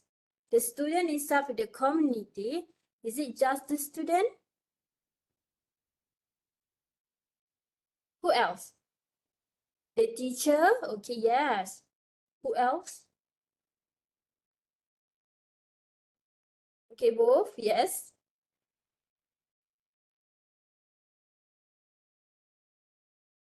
Okay, who else? The public, yes. It's possible also actually. The industry, of course, yes. Okay, we can have large community in the online learning environment. The thing is, we want to include them or not. That's the challenge. Okay, so we can have a large community in online learning environment. Okay, so for example, we are teaching about the technology or the like, for example, the AI technology.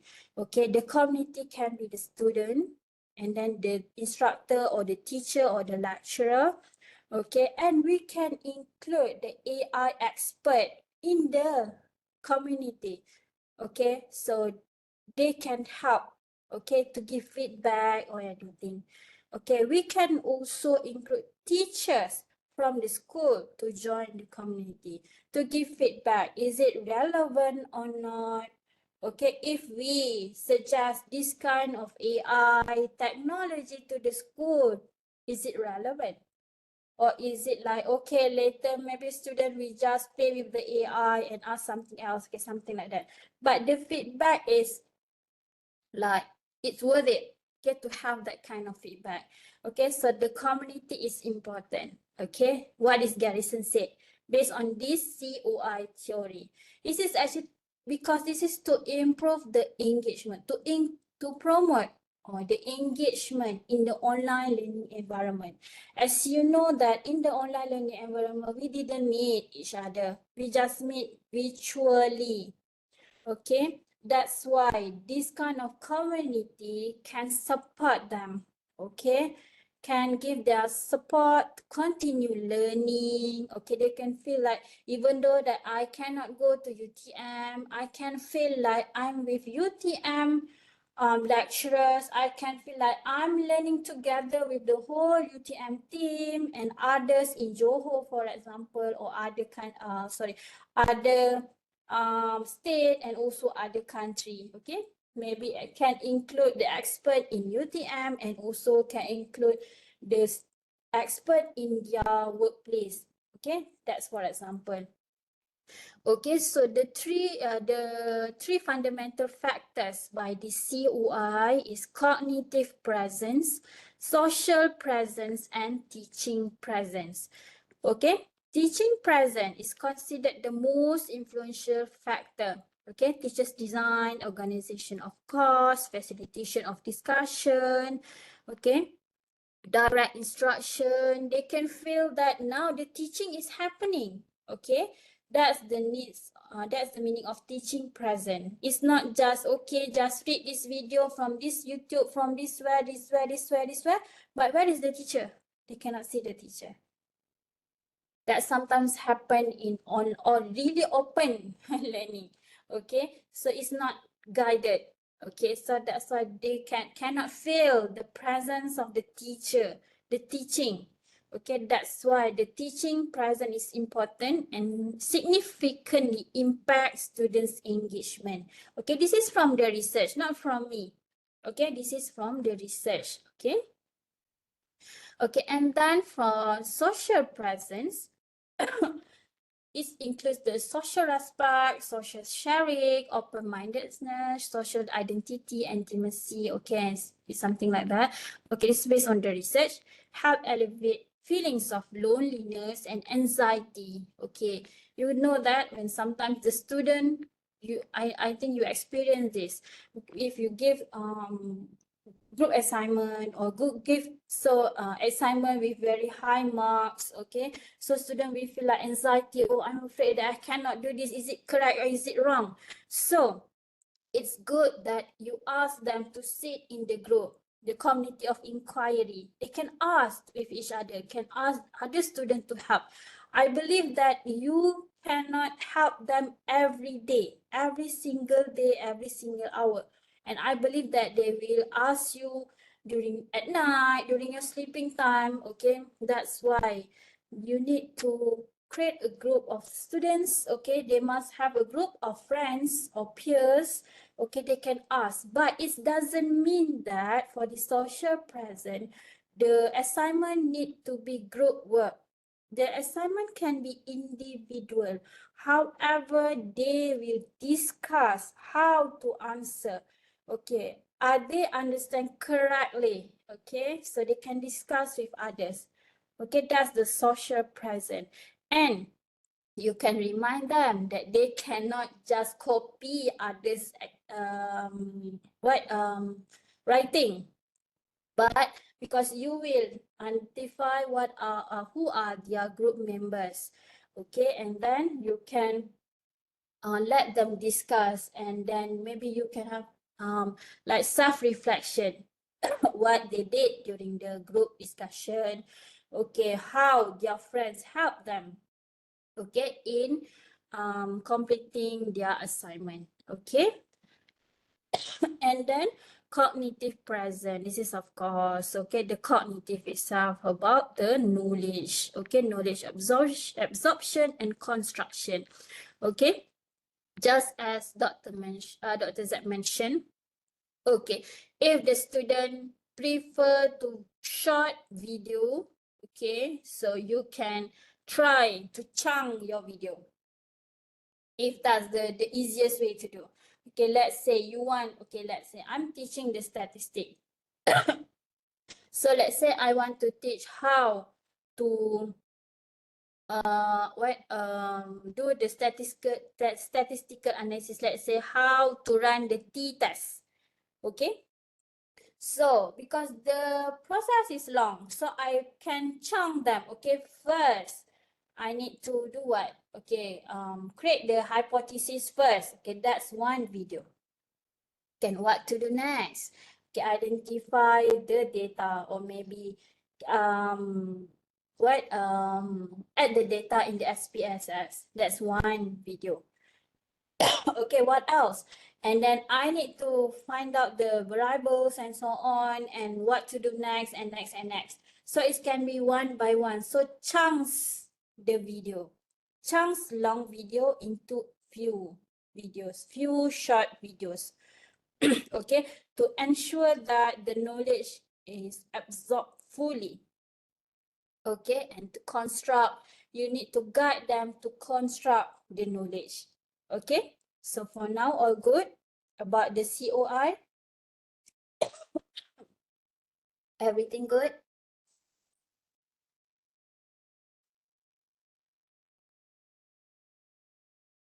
Okay. Okay, now let's go to the second one. Okay, this SDT. Okay, what is the maximum? Okay, you can do like the TikTok style. Is it 60 seconds? Okay, 1 minute or maybe less than that, depends. If that's very important info, you can make it lesser. Okay. If it's possible to deliver in just 5 seconds, I don't think so, right? So maybe 10 seconds. If possible, you can do that. If not, maybe 1 minute. Okay, maybe 1 minute, depends. Okay, however, you can tell them the full video is there somewhere else. This is the chunks video because we need to cater everyone, the difference between students. Okay, some students like to watch the short videos. Some students can sit in front the laptop and watch very long video like watching the Netflix. Yeah, I think there is one or two. Okay, they like to watch it. So it's okay. So you can provide chunks video and also the long version video, both. Okay, this is to cater the difference between the students. All right. Okay, so and then this SDT.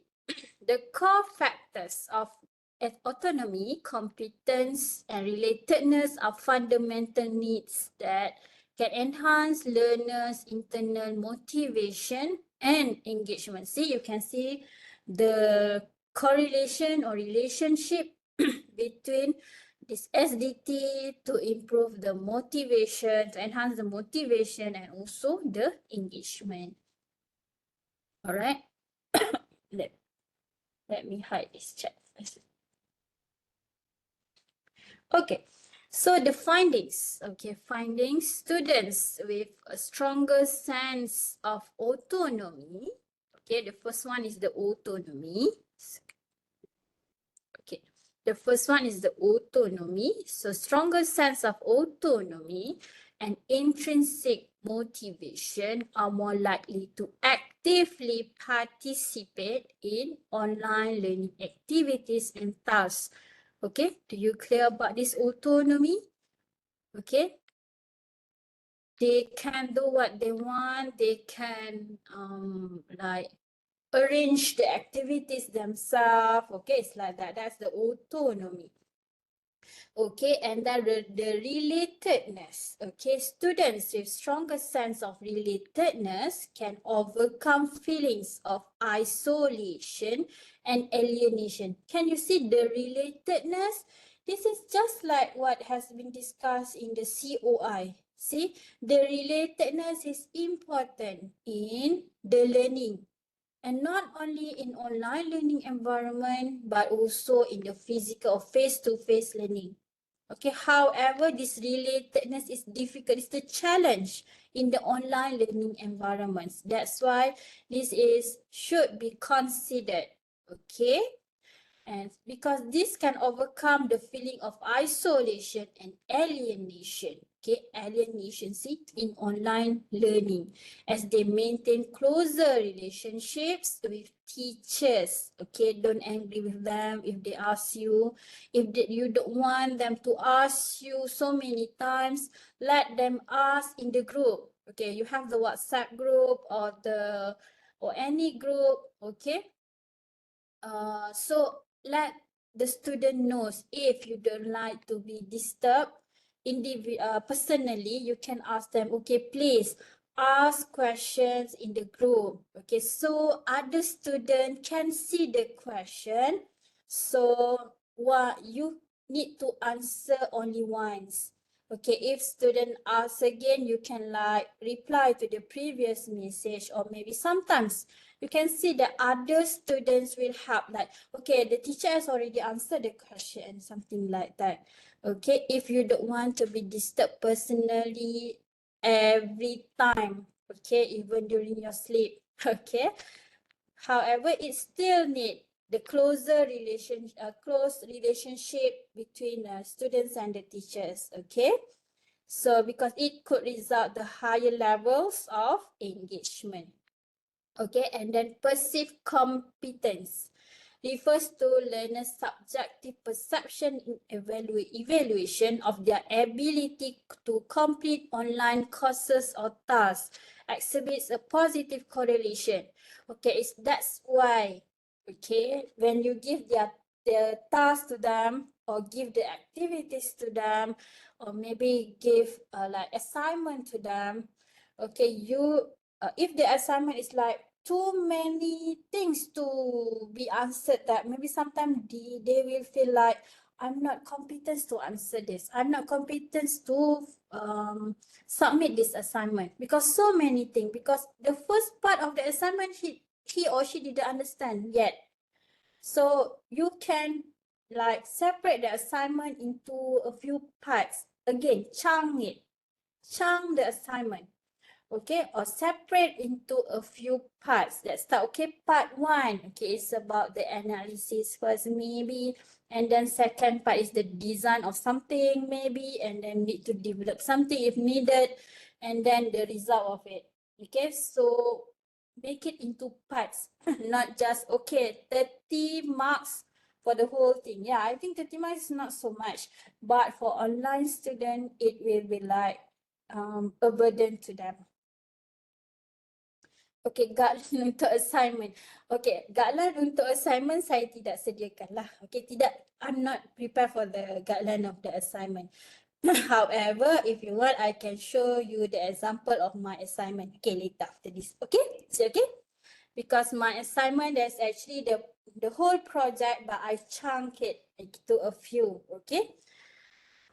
Okay, next.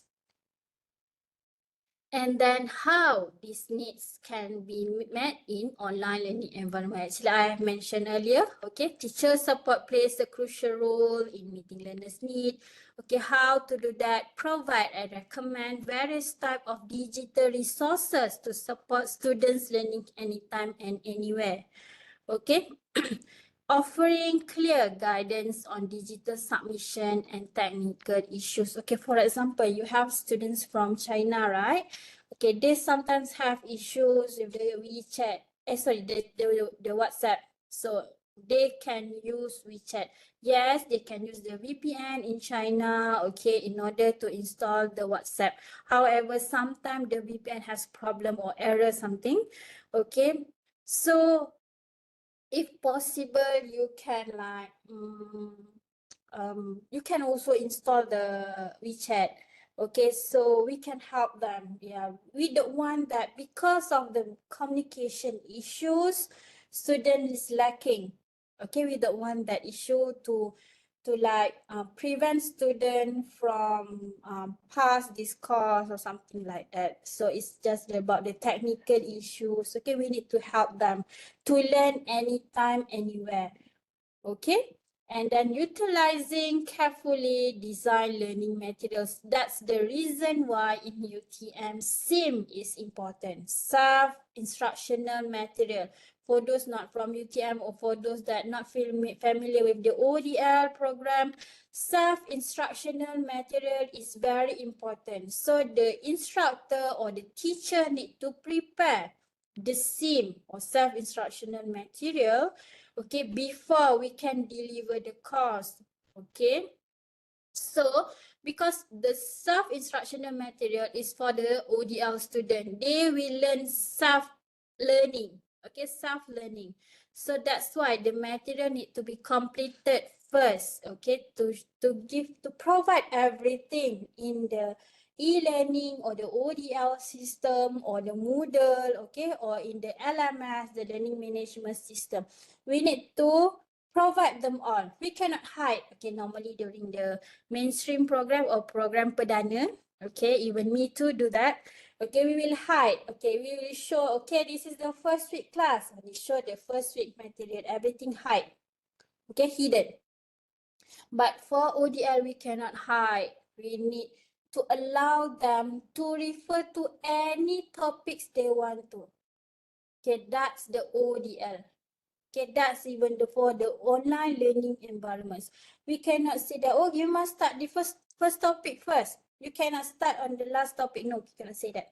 However, we can restrict them like, okay, if you want to learn this third topic, you must master this first topic because this is the basic for this third. However, if you want to go to the third topic, you can. But again, if you didn't understand on that, please go back to the first topic. Okay? You can like Okay, be rational on that. Okay, tell them about that. Okay.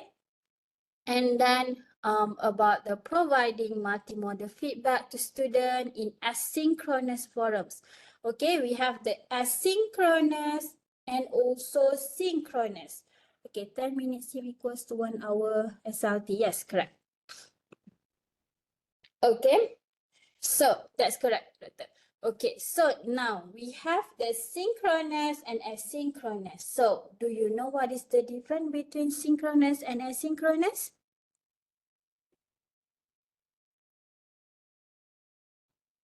Okay, so what is the example of asynchronous online learning? Asynchronous online learning. Okay, same time, real time. Video 10 minutes. So what is it? What is it about? The async? Okay, because some of you answer the sync, some of you answer the async. Okay, sync macam terus, wait, because the chat is small. Okay, sync macam terus direct video call. Okay, async delete macam message, boleh jawab kemudian. Okay, async online video. Okay, betul. Okay, that's correct. Okay, so sync just like now, we are in WebEx or even WhatsApp video call or any video call. Okay, that's synchronous or just call. That's synchronous. Okay, while the async, okay, remember in WhatsApp. Okay, the chat in WhatsApp is when we type message, what is it? Is it async or sync in WhatsApp? When we send the message, it's async or sync? Async. How about when we send the voice message? Oh, depends whether you are online or not. Oh no, when we are sending the message, it's still async because there is still a delay.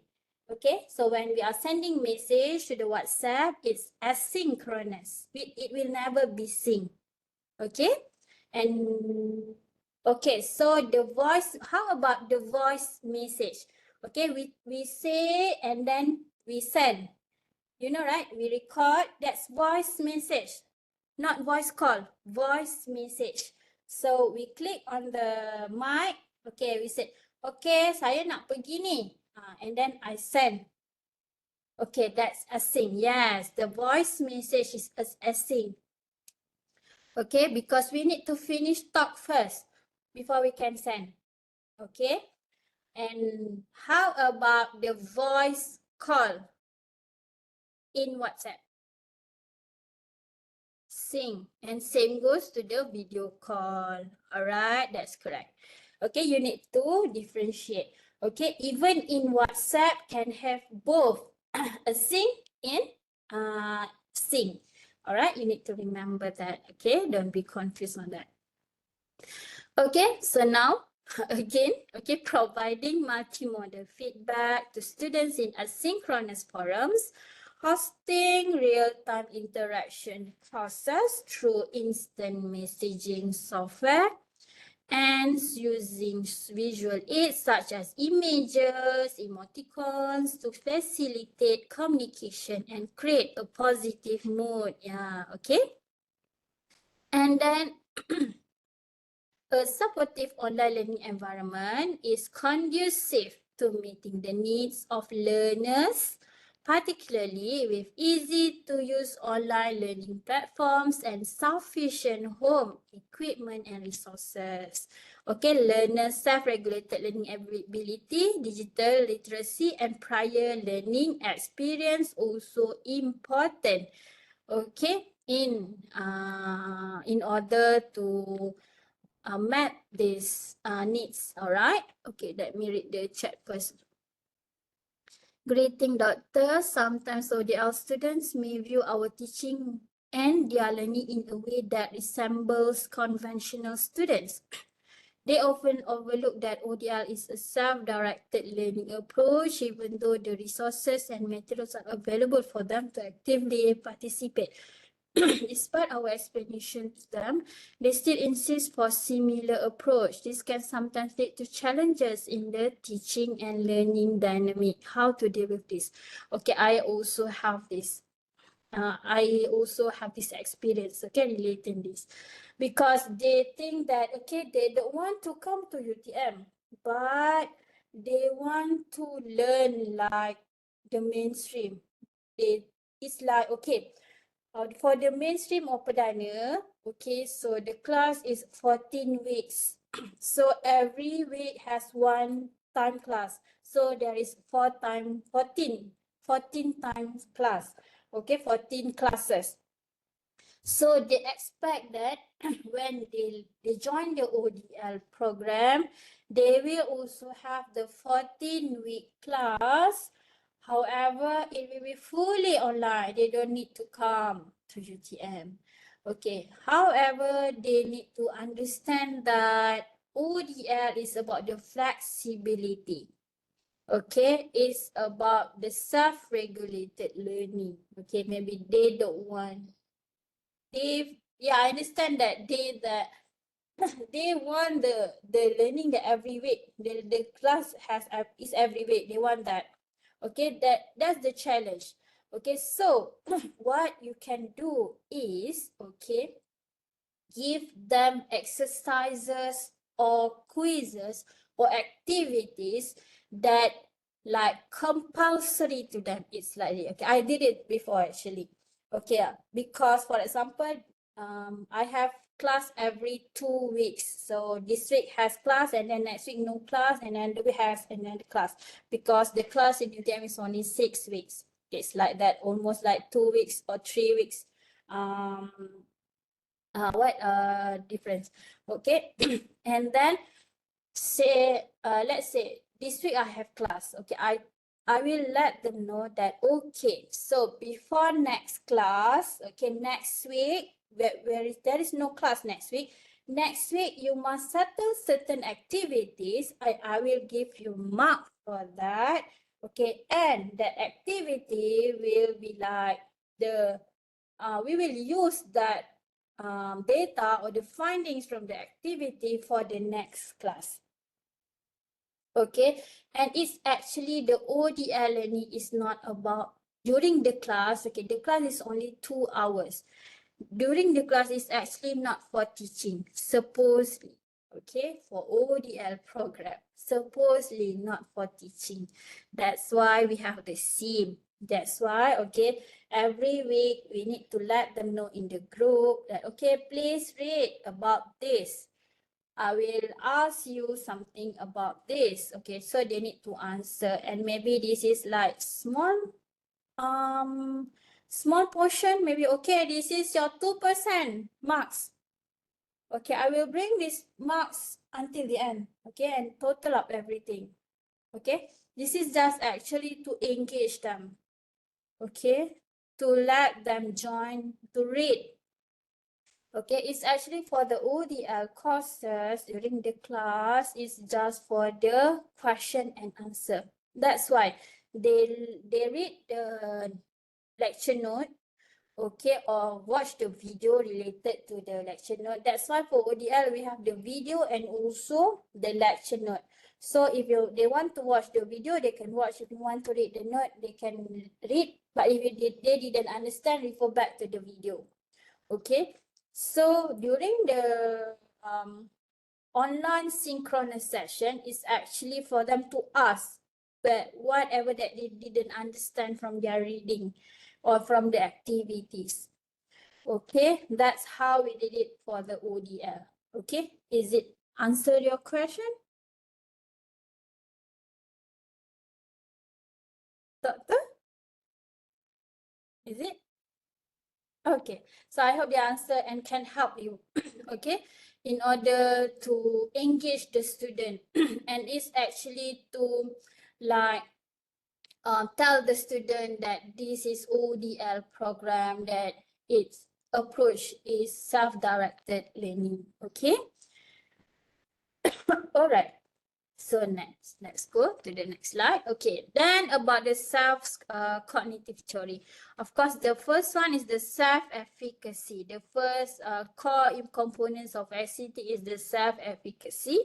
It refers to individuals' confidence and judgment, okay, in their ability to successfully complete tasks, okay, which subsequently influence their decision making, okay, effort and persistence, okay, in the context of online learning. Okay, it pertains to learners' perceived ability to accomplish various online learning activities, access resources, complete courses, and achieve desired academic grades. Okay, it's about self-efficacy. Okay, pertains learners' self-perceived ability to accomplish. Okay, this is important. In the social cognitive theory. Okay, and then second one is the self-regulated learning. Of course, this is in ODL. Okay, another crucial component of social cognitive theory.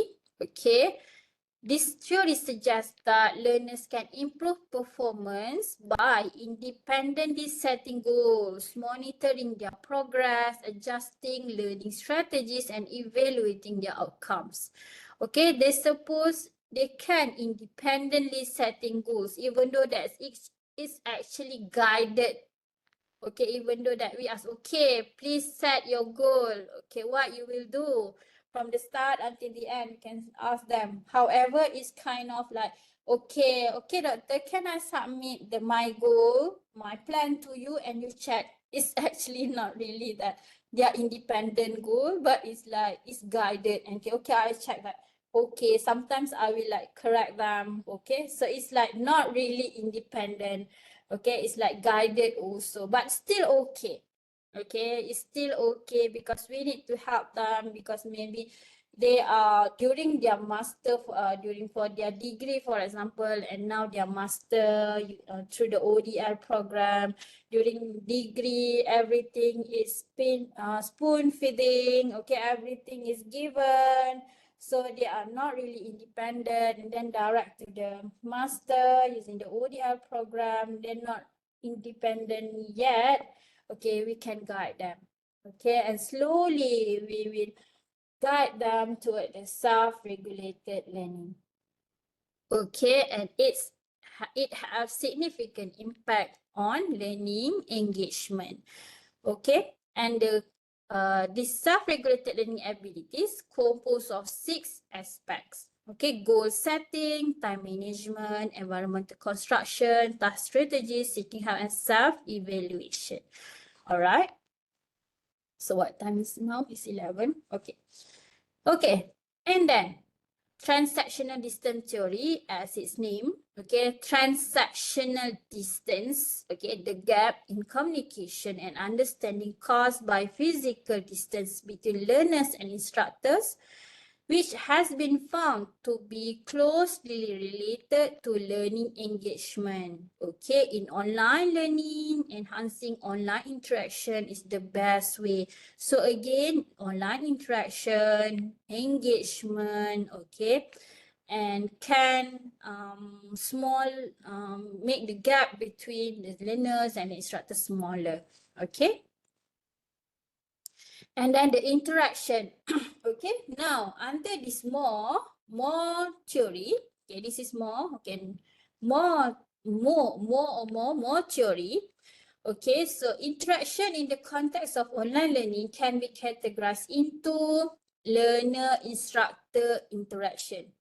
Okay, clearly from this, you can see that how the interaction between the learner and the instructor, between the teacher and the student. Okay, and then promote the interaction between learner and learner. That's how the group work. Okay, or from the discussion. Okay, or the peer review or peer feedback during their presentation and so on. Okay, and learner content. Of course, the learner content is important also. Without the content, okay, they cannot construct their knowledge. Okay. Okay, lastly, the technology acceptance model. Okay, this is by Davis. Okay, this theory has been used widely, especially in the educational technology field or any other field related to how the technology is accepted. Okay, so this is like the online learning is one of the technology. Okay, so TUM suggests, okay, the short form for this technology acceptance model is TUM. Okay, even now we have the revised TUM. Okay, but this is the primary core factors. Okay, suggests the adoption of new technology primarily influenced by two core factors: perceived usefulness and perceived ease of use. Okay, usefulness relate to how learners perceive that the technology can enhance their learning experience.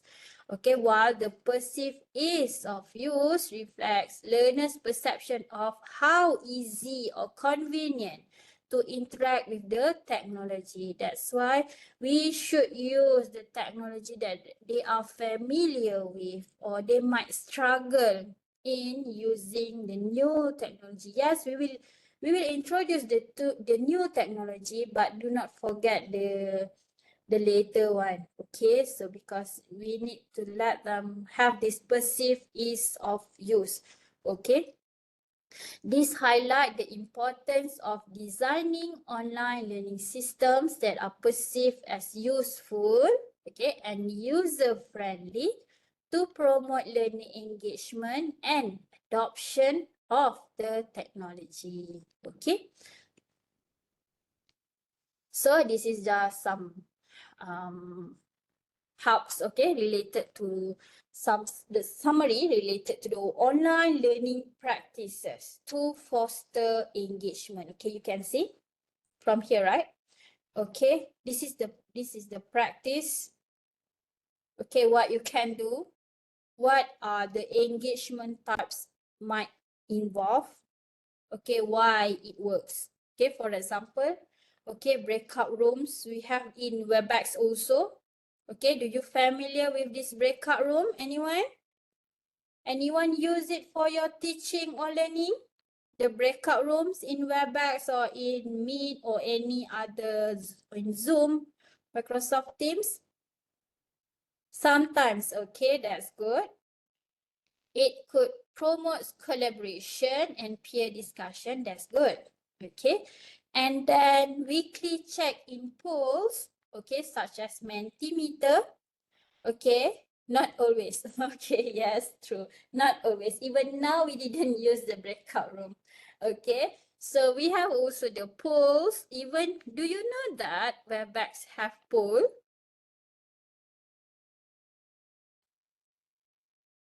Okay, that's good. WebEx have poll. And we have the Slido.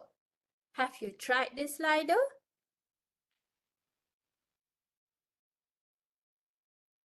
Yeah, so that's good. Okay, we will try the Slido later. Okay, and then the gamification. Okay, now, okay. Do you know the difference between gamification and game-based learning?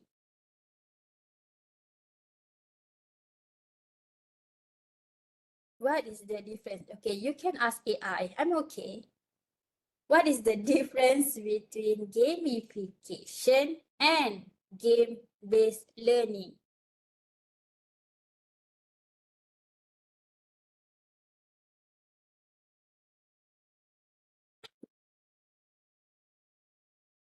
I don't know.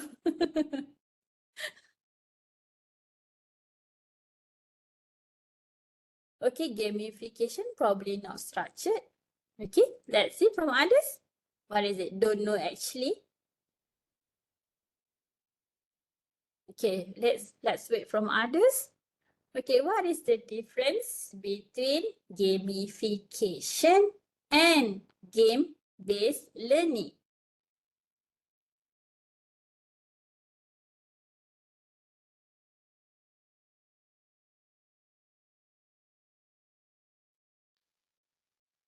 Nobody want to try? Okay, it's like this. Okay, gamification and game-based learning. Okay, gamification sounds like learning which is turned into game. Okay, yeah, it's almost. Gamification is using game features such as quest or achievement, while game-based learning is learning using game. Yes, that's correct. That's the answer we are looking for. Okay, you can read from the chat. Okay, gamification is using game features such as quest or achievement, while game-based learning is learning using game. Thank you very much. Okay, tak pernah guna. Okay, differences. Ni AI kan? It's okay. Nampak star-star tu? The three key difference. Okay, fundamental structure. Okay, learning integration, primary purpose. From AI, yes. Gamification, use of game elements in non-game context, use of actual games to teach specific content or skill. Kahoot tu gamification or game-based learning, Prof? Soalan. Okay, kejap It adds game-like features to learning to make it more fun and motivating. Uses actual games to teach where the game itself, it is the lesson. Okay, soalan Kahoot tadi. Adakah Kahoot itu game? Soalan. Okay, saya pula tanya soalan. Padahal orang tanya saya ni. Adakah Kahoot itu game? Kahoot sama dengan game. Adakah Kahoot itu game?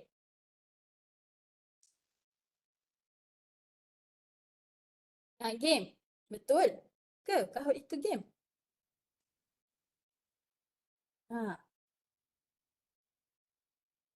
Gamification. Okay. Siapa suka main game? Ada tak yang suka main game? Cuba senaraikan pada saya game-game yang famous sekarang. Cuba senaraikan. Wow, Gran Turismo. Okay. Cuba senaraikan sikit game. Mobile Legend. Saya pun main. Lagi Minecraft. Tu anak saya main. Okay, Roblox pun anak saya main. Lagi? Ada PUBG. Ada yang main tak? Yang dewasa-dewasa ni ada main PUBG tak?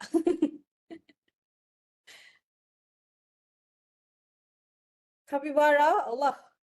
Itu haiwan ke game? Memang nama game Mario. Okay. Tak ada team main game. Candy Crush. Boleh. Game juga. Okay. Thank you very much. Saya pun harapnya semua ada yang faham lah. Semua faham Masa Melayu. Okay kan? Okay. So thank you very much. Macam-macam game. So we have so many games. Okay. So can you see the difference between Kahoot and actual games?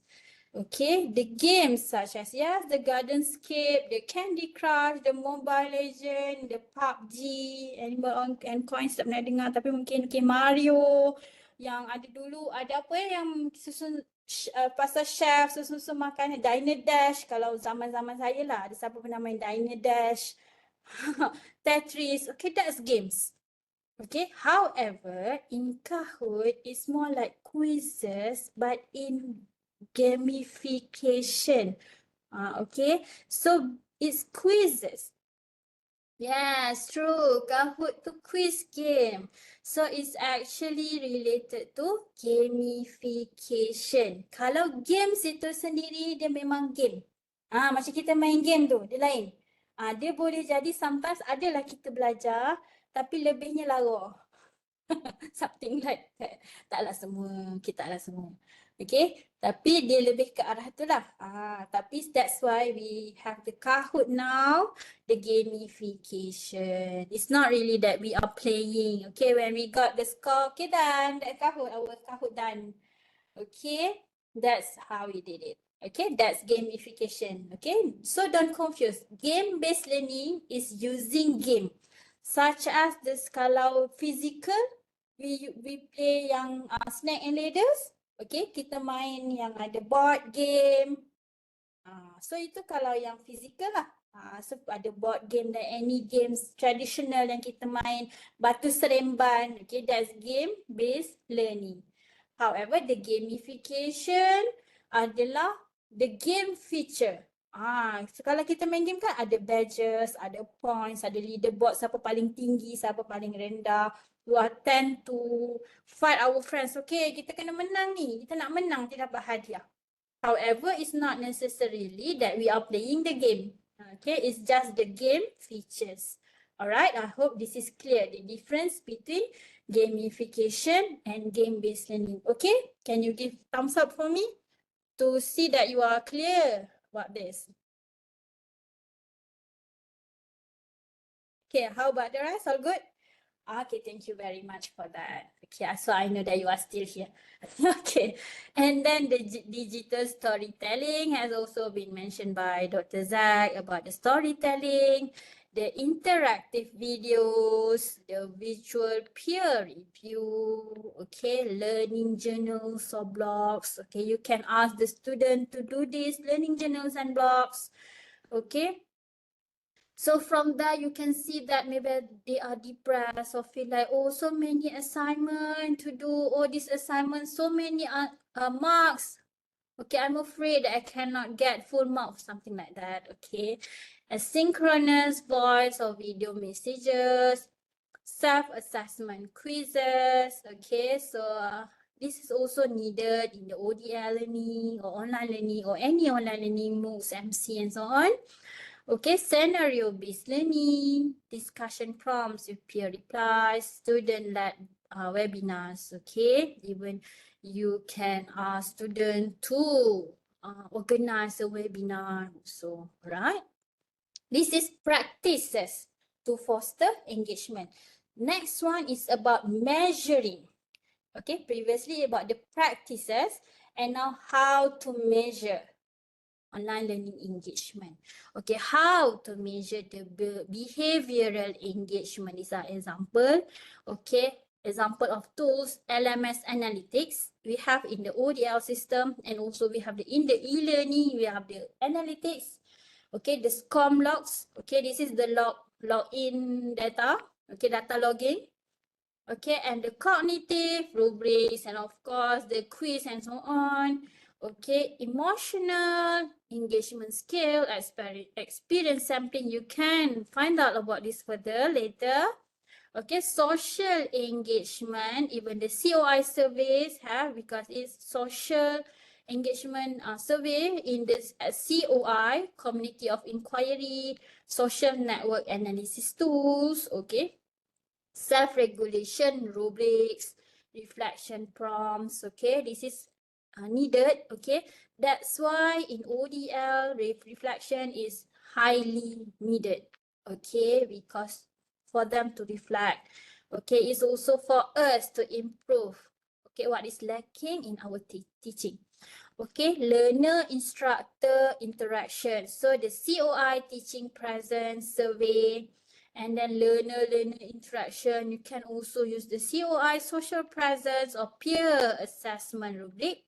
I know that you are familiar with this. Okay, learner content interaction. Okay, using the LMS page tracking. Okay, embedded video analytics. Okay.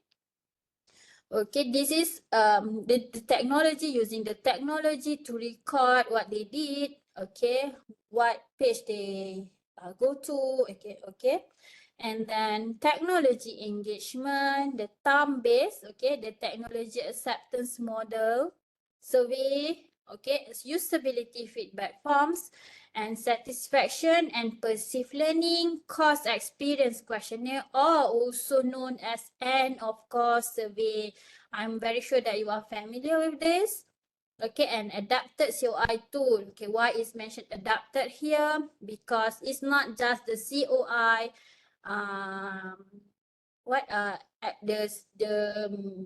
the actual COI survey, but we need to adapt it with the technology. So we need to like do the adopt. Okay, on the survey. Okay, so I hope this helps you. Okay, I will share this one. Okay, so I hope that this will help you to foster and to measure the online learning engagement in your teaching. Even though that you are teaching the physical classes, okay, However, for example, in UTM, we promote the blended learning. There is the online part. So for the online part, you can try any of this during your teaching. Okay, that's a start for you. Okay, use any practice and then measure. Is it help them, or and you can even ask them what they feel. Is it good, or they feel like there is the teaching present there, the social present there, and so on. So, okay, I hope it's helped you. Okay. Okay, so lastly, let's recap. Okay, now for this recap, I want you. Oh yeah, sure, no worries.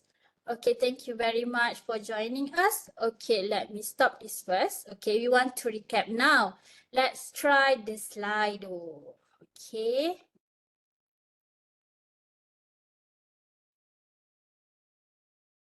Okay, let me start my Slido first.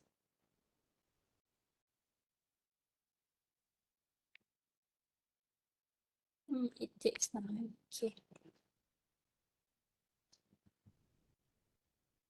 Good. Okay. Wait, cloud.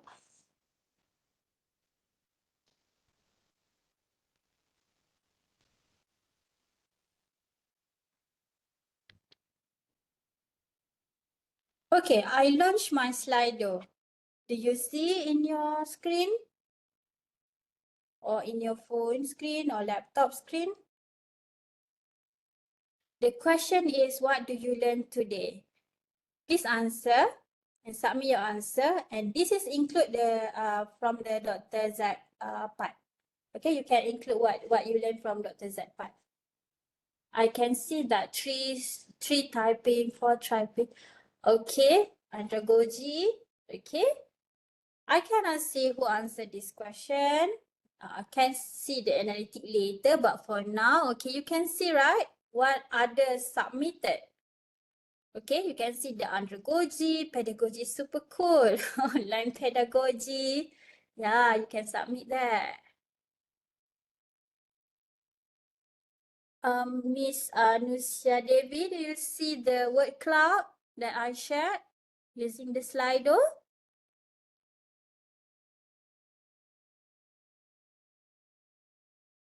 You can answer both in the chat or in the Slido. This is just to show that, oh, you cannot see. Okay. Okay, it's okay. This is just to show that in the WebEx, we can use the Slido, the word cloud. You can try to engage with your students, okay? And you can get the report from the Slido website and then log in using WebEx, using WebEx username, okay? Using WebEx account, you log in and you can get all the analytic or the report from there, okay? You can try. And from that, I think from the Slido, I found that, okay, let me find out. Where is it? Okay, this Slido, okay, it also integrates in the PowerPoint, Google Slide, Microsoft Teams, WebEx, and Zoom. Okay, you can try.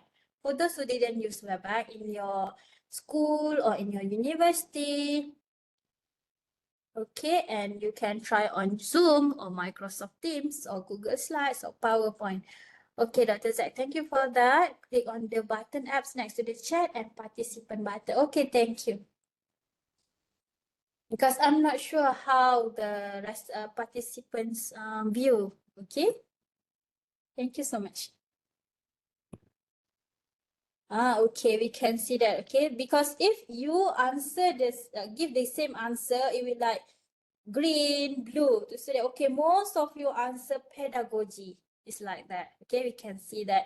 Okay, andragogy, engagement, gamification, related, ODL, done. Okay, with synchronous, theories, online reflection. Okay. Interesting also. TikTok guru, yes, that's TikTok guru. You can turn on your camera also, the TikTok guru. synchronous related. Okay, if you want to learn how to be the TikTok guru, you can learn from Dr. Zack. Okay, she's the TikTok guru. I'm also not really expose my face. Gamification versus game-based learning. Okay, that's good. Okay, thank you very much. So you have the experience, right? We have this Slido. Okay, can I stop this Slido? Are you trying again? Okay, let me stop.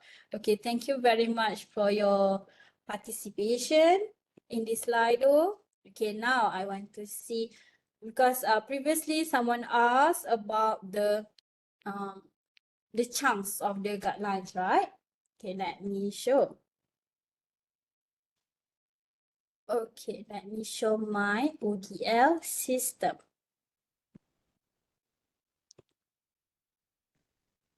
Okay, sure. You can go to your meeting. Thank you for joining us today. No worries. Okay, this is my ODL system. Okay, the previous one that showed by Dr. Zack is the e-learning. In UTM, we have two LMS. The e-learning is for the mainstream, which is Perdana, okay, that is using the physical database in UTM, while another one is this ODL system using the virtual database, cloud database, okay. So this is only for ODL programs. See, you can see everything is online, okay, even the LMS is online, the database is online, and this is online, okay, this is cloud. Okay, this is my course, okay, online course. Okay, you can see everything here. I must show everything here. Okay, this is okay, make it. Okay, this is everything. So I need to give them, to guide them to what to do. Okay, before diving into the course content, this is the activities and so on. I must let them know what to do one by one. This is actually for the sim. Even I'm still learning, I'm still improving my sim. Okay, slowly year by year, because this ODL is starting from 2020. Okay, that's why we have long time and we need to improve. Cannot just follow since start until now. Okay, so this is my ODL. So you can, this is the activities in my ODL. So you can see this is my topics. Everything is actually chunks here. Okay, and we have only 6 online synchronous. Okay, how I chunks my assignment. Okay, this is my assignment guidelines. I'm following the COI, cognitive of community of inquiry. I'm following the community of inquiry and also research oriented learning. Okay, and this is has been asked by someone just now. It's about the research-led teaching. I'm following the research-led teaching because I'm teaching the data analysis. Okay, so I'm following the research-led teaching, which is the research-oriented learning, because there is 4 types of research-led teaching. Okay, and also community of inquiry. This is just started last year. Seriously, just started. Because I feel like, why my student fail in this statistic? And why they cannot follow me, because it's like, yeah, this is statistic using the SPSS, need to do the data analysis. Okay, that's why last semester I'm using this community of inquiry, and I can see that from their self-reflection that student improve, and they said that yes, through this the research oriented learning, because it's also new in UTM. Okay, through this research oriented learning, they collect data themselves, they formulate their research questions themselves. Okay, so they learn how to analyze data themselves, even though some of this data, of course, is not really, there's this actual data, but we will fabricate some of the data because it's not easy to collect data in just 2 weeks, because we are learning this. Okay, this is for 1 semester only. Okay, however, they experience it, how to collect data from their friends, from their family, from their relatives, and so on. Okay, so and they met their friends, okay, virtually from their community of inquiry, their team members, okay, and also involving their friends in school, okay. So from that, they help each other, okay. So this is how I chunk my, this is, wait, how much? It's 65%. 4, 5, 6. Yeah, 65% assignment. This is because it's like the mini project, kind of mini data analysis. So it's 65%. However, I just let them know that, okay, this is what you need to do. What? I will ask them to submit one by one. Okay, this is the research question formulations, data organization, and data statistics. Okay, so let me show you the submission link. Okay, this is the submission link for the assessment. We have the mastery test, okay? And see, 5% data organization. This is from the SPSS. To see how they organize the data. Okay, 10% here. Submit only the statistical analysis to compare two variables here. Here, compare more than two variables, submit here. Correlation, regression, submit here. Chi-square, lastly self-reflection and self-assessment on ethical statistical practice. Yes, I let them to fabricate some of the data because sometimes they have missing data or sometimes they cannot have enough data. So I ask them to fabricate the data. That's why they need to mention in this self-assessment. They need to mention that, okay, they know that this is wrong, this is unethical, however, for the learning activities to ensure that at least 30 data can be collected, something like that. Okay, they need to mention. Okay, this is how I chunks my assignment. Okay, so am I answer your question related to how to chunk the assignments for online learning? Is it okay? Okay.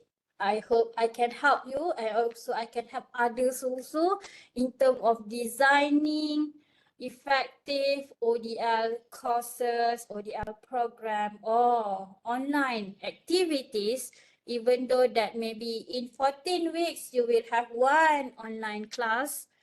Because of you have sometimes you need to go somewhere. However, you still need to ensure that the online class is effective and you can try any activities online with the students. All right. So for now, that's all from me. Okay, now it's open for question and answer. If you have anything to ask and also you have asked throughout this program, okay, so you can ask more. Anyone?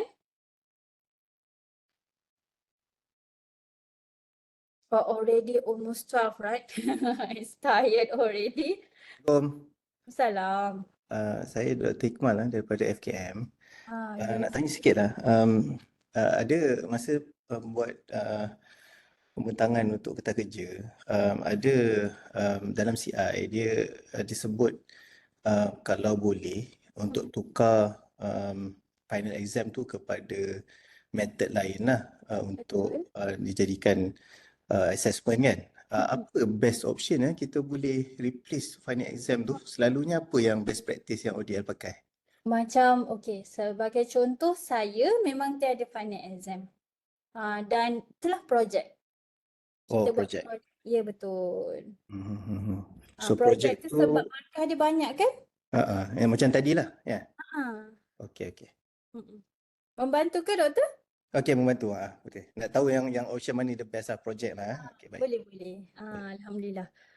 Okay, kita tak adalah nak kata kita banyakkan projek, but projek tu ada banyak markah sebab lagilah kalau kita buat development, okay, contohnya yang mengajar development apps ke apa, okay, so dia akan start kalau kita guna AD lah yang paling mudah, Face AD, ada ADDIE, pun dah boleh pecah kepada 5 assignment. First, analysis. Now student analysis, hantar.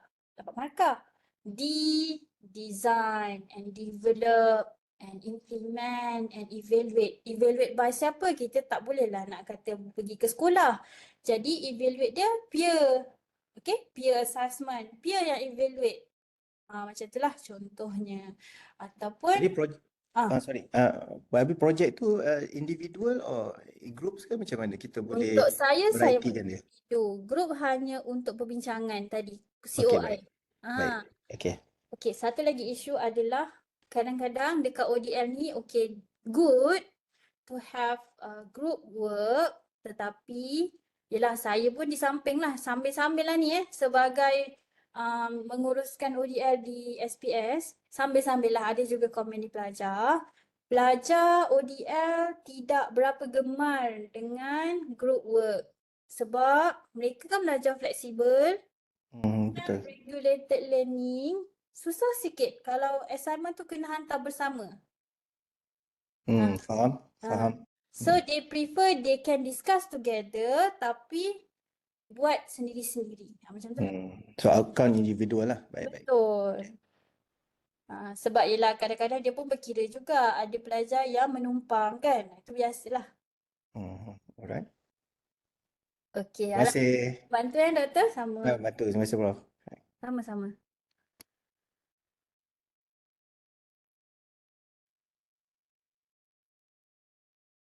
Okey, slide yang kedua tadi saya terlupa nak share link. Kejap ya.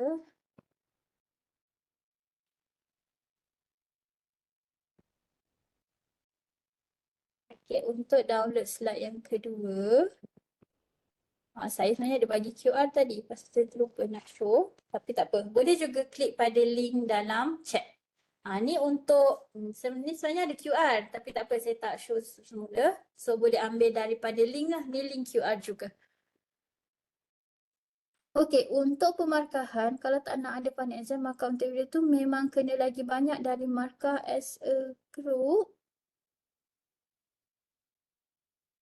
Macam mana tu? Markah untuk individu tu memang kena lagi banyak dari markah as a group. Ni kalau tak nak final exam okey.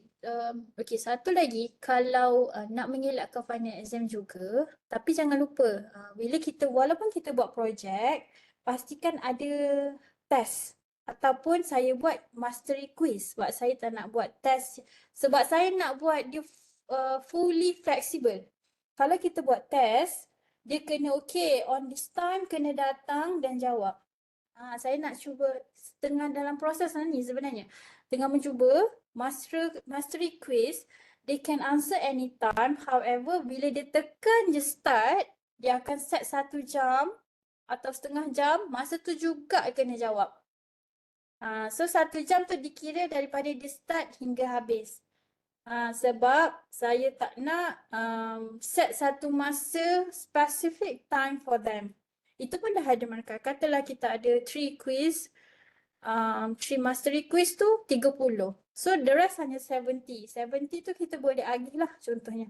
Untuk assignment, untuk reflection, untuk mungkin ada yang satu lebih kepada case study. Kita pelbagaikan. Okey, pelbagaikan assignment supaya, sebab kita nak tolak yang final exam tadi. Final exam kalau master biasanya 30% kan. So 30% tu kita gantikan dengan quizzes ataupun test lah. Kalau nak buat test tak salah. Ada juga macam contoh di dekat dalam faculty yang ada analisis lah. Data analisis ada kuanti dan kuali. Jadi dia ada test untuk kuanti, dia ada test untuk kuali. 2 kali test. Okey? Dan tak ada final exam. Dah. Yang selainnya dia punya assignment, first part buat assignment untuk analyze quantitative data. Second part analyze qualitative data. So total 100% without final exam. Okay? Kita boleh inilah pelbagaikan. Boleh? I hope everything is clear. Okay, you can ask any question related to my talk or related to Prof. Zack talk can also. Okay?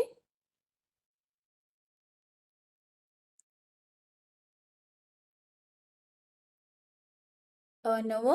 Okay, you can already can download, right? Link okay tak broken? Dapat download ke daripada link? Oh, okay. Alhamdulillah. Okay, so any question?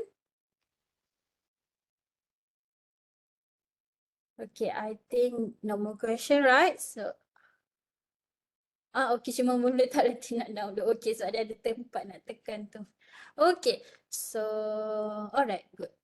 Okay, so I think that's all from me. Okay, do you want to say anything, Dr. Zach, before we end? Oh, I want to thank everyone for participating in this sharing session. I hope all of us can learn something from this or recap or refresh, whatever you have known before. Again, we shall later upload this recording and whatever notes, we have shared just now. Also, you can get from the website. Let me just share our website of DXSEA.co because as I've mentioned before in the previous two series, this is actually a project that we conduct related to transforming digital learning. And this is actually the third sharing. We have previously digital leadership, shared by Professor Nordin and Prof. Warda from UMS. The second one is to do with AI in education. And finally, this is the third one. So we've done with all the three series, which we will share later for those who miss out, in our website. Okay, I've shared the website link in the chat section. Yeah, you can follow us from there. It's a big project which co-funded by Erasmus. With this, thank you so much, everyone. We appreciate your participation. I hope you get your CPD and have a pleasant day. Okay. We have to end it earlier, Dr. Azrina. Thank you. Okay, don't forget to activate your icon down there so you'll get all these interactive features. Bye. And bye-bye. Assalamualaikum. Assalamualaikum warahmatullahi wabarakatuh.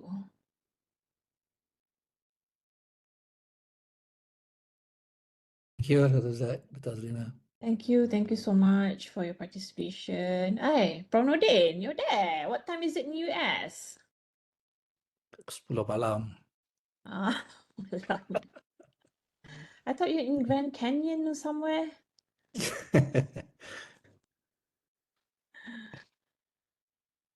Yeah, we have about just now 300 plus participants. Oh, that's good. 300 lebih Tiga Yang throughout dia highest berapa tadi?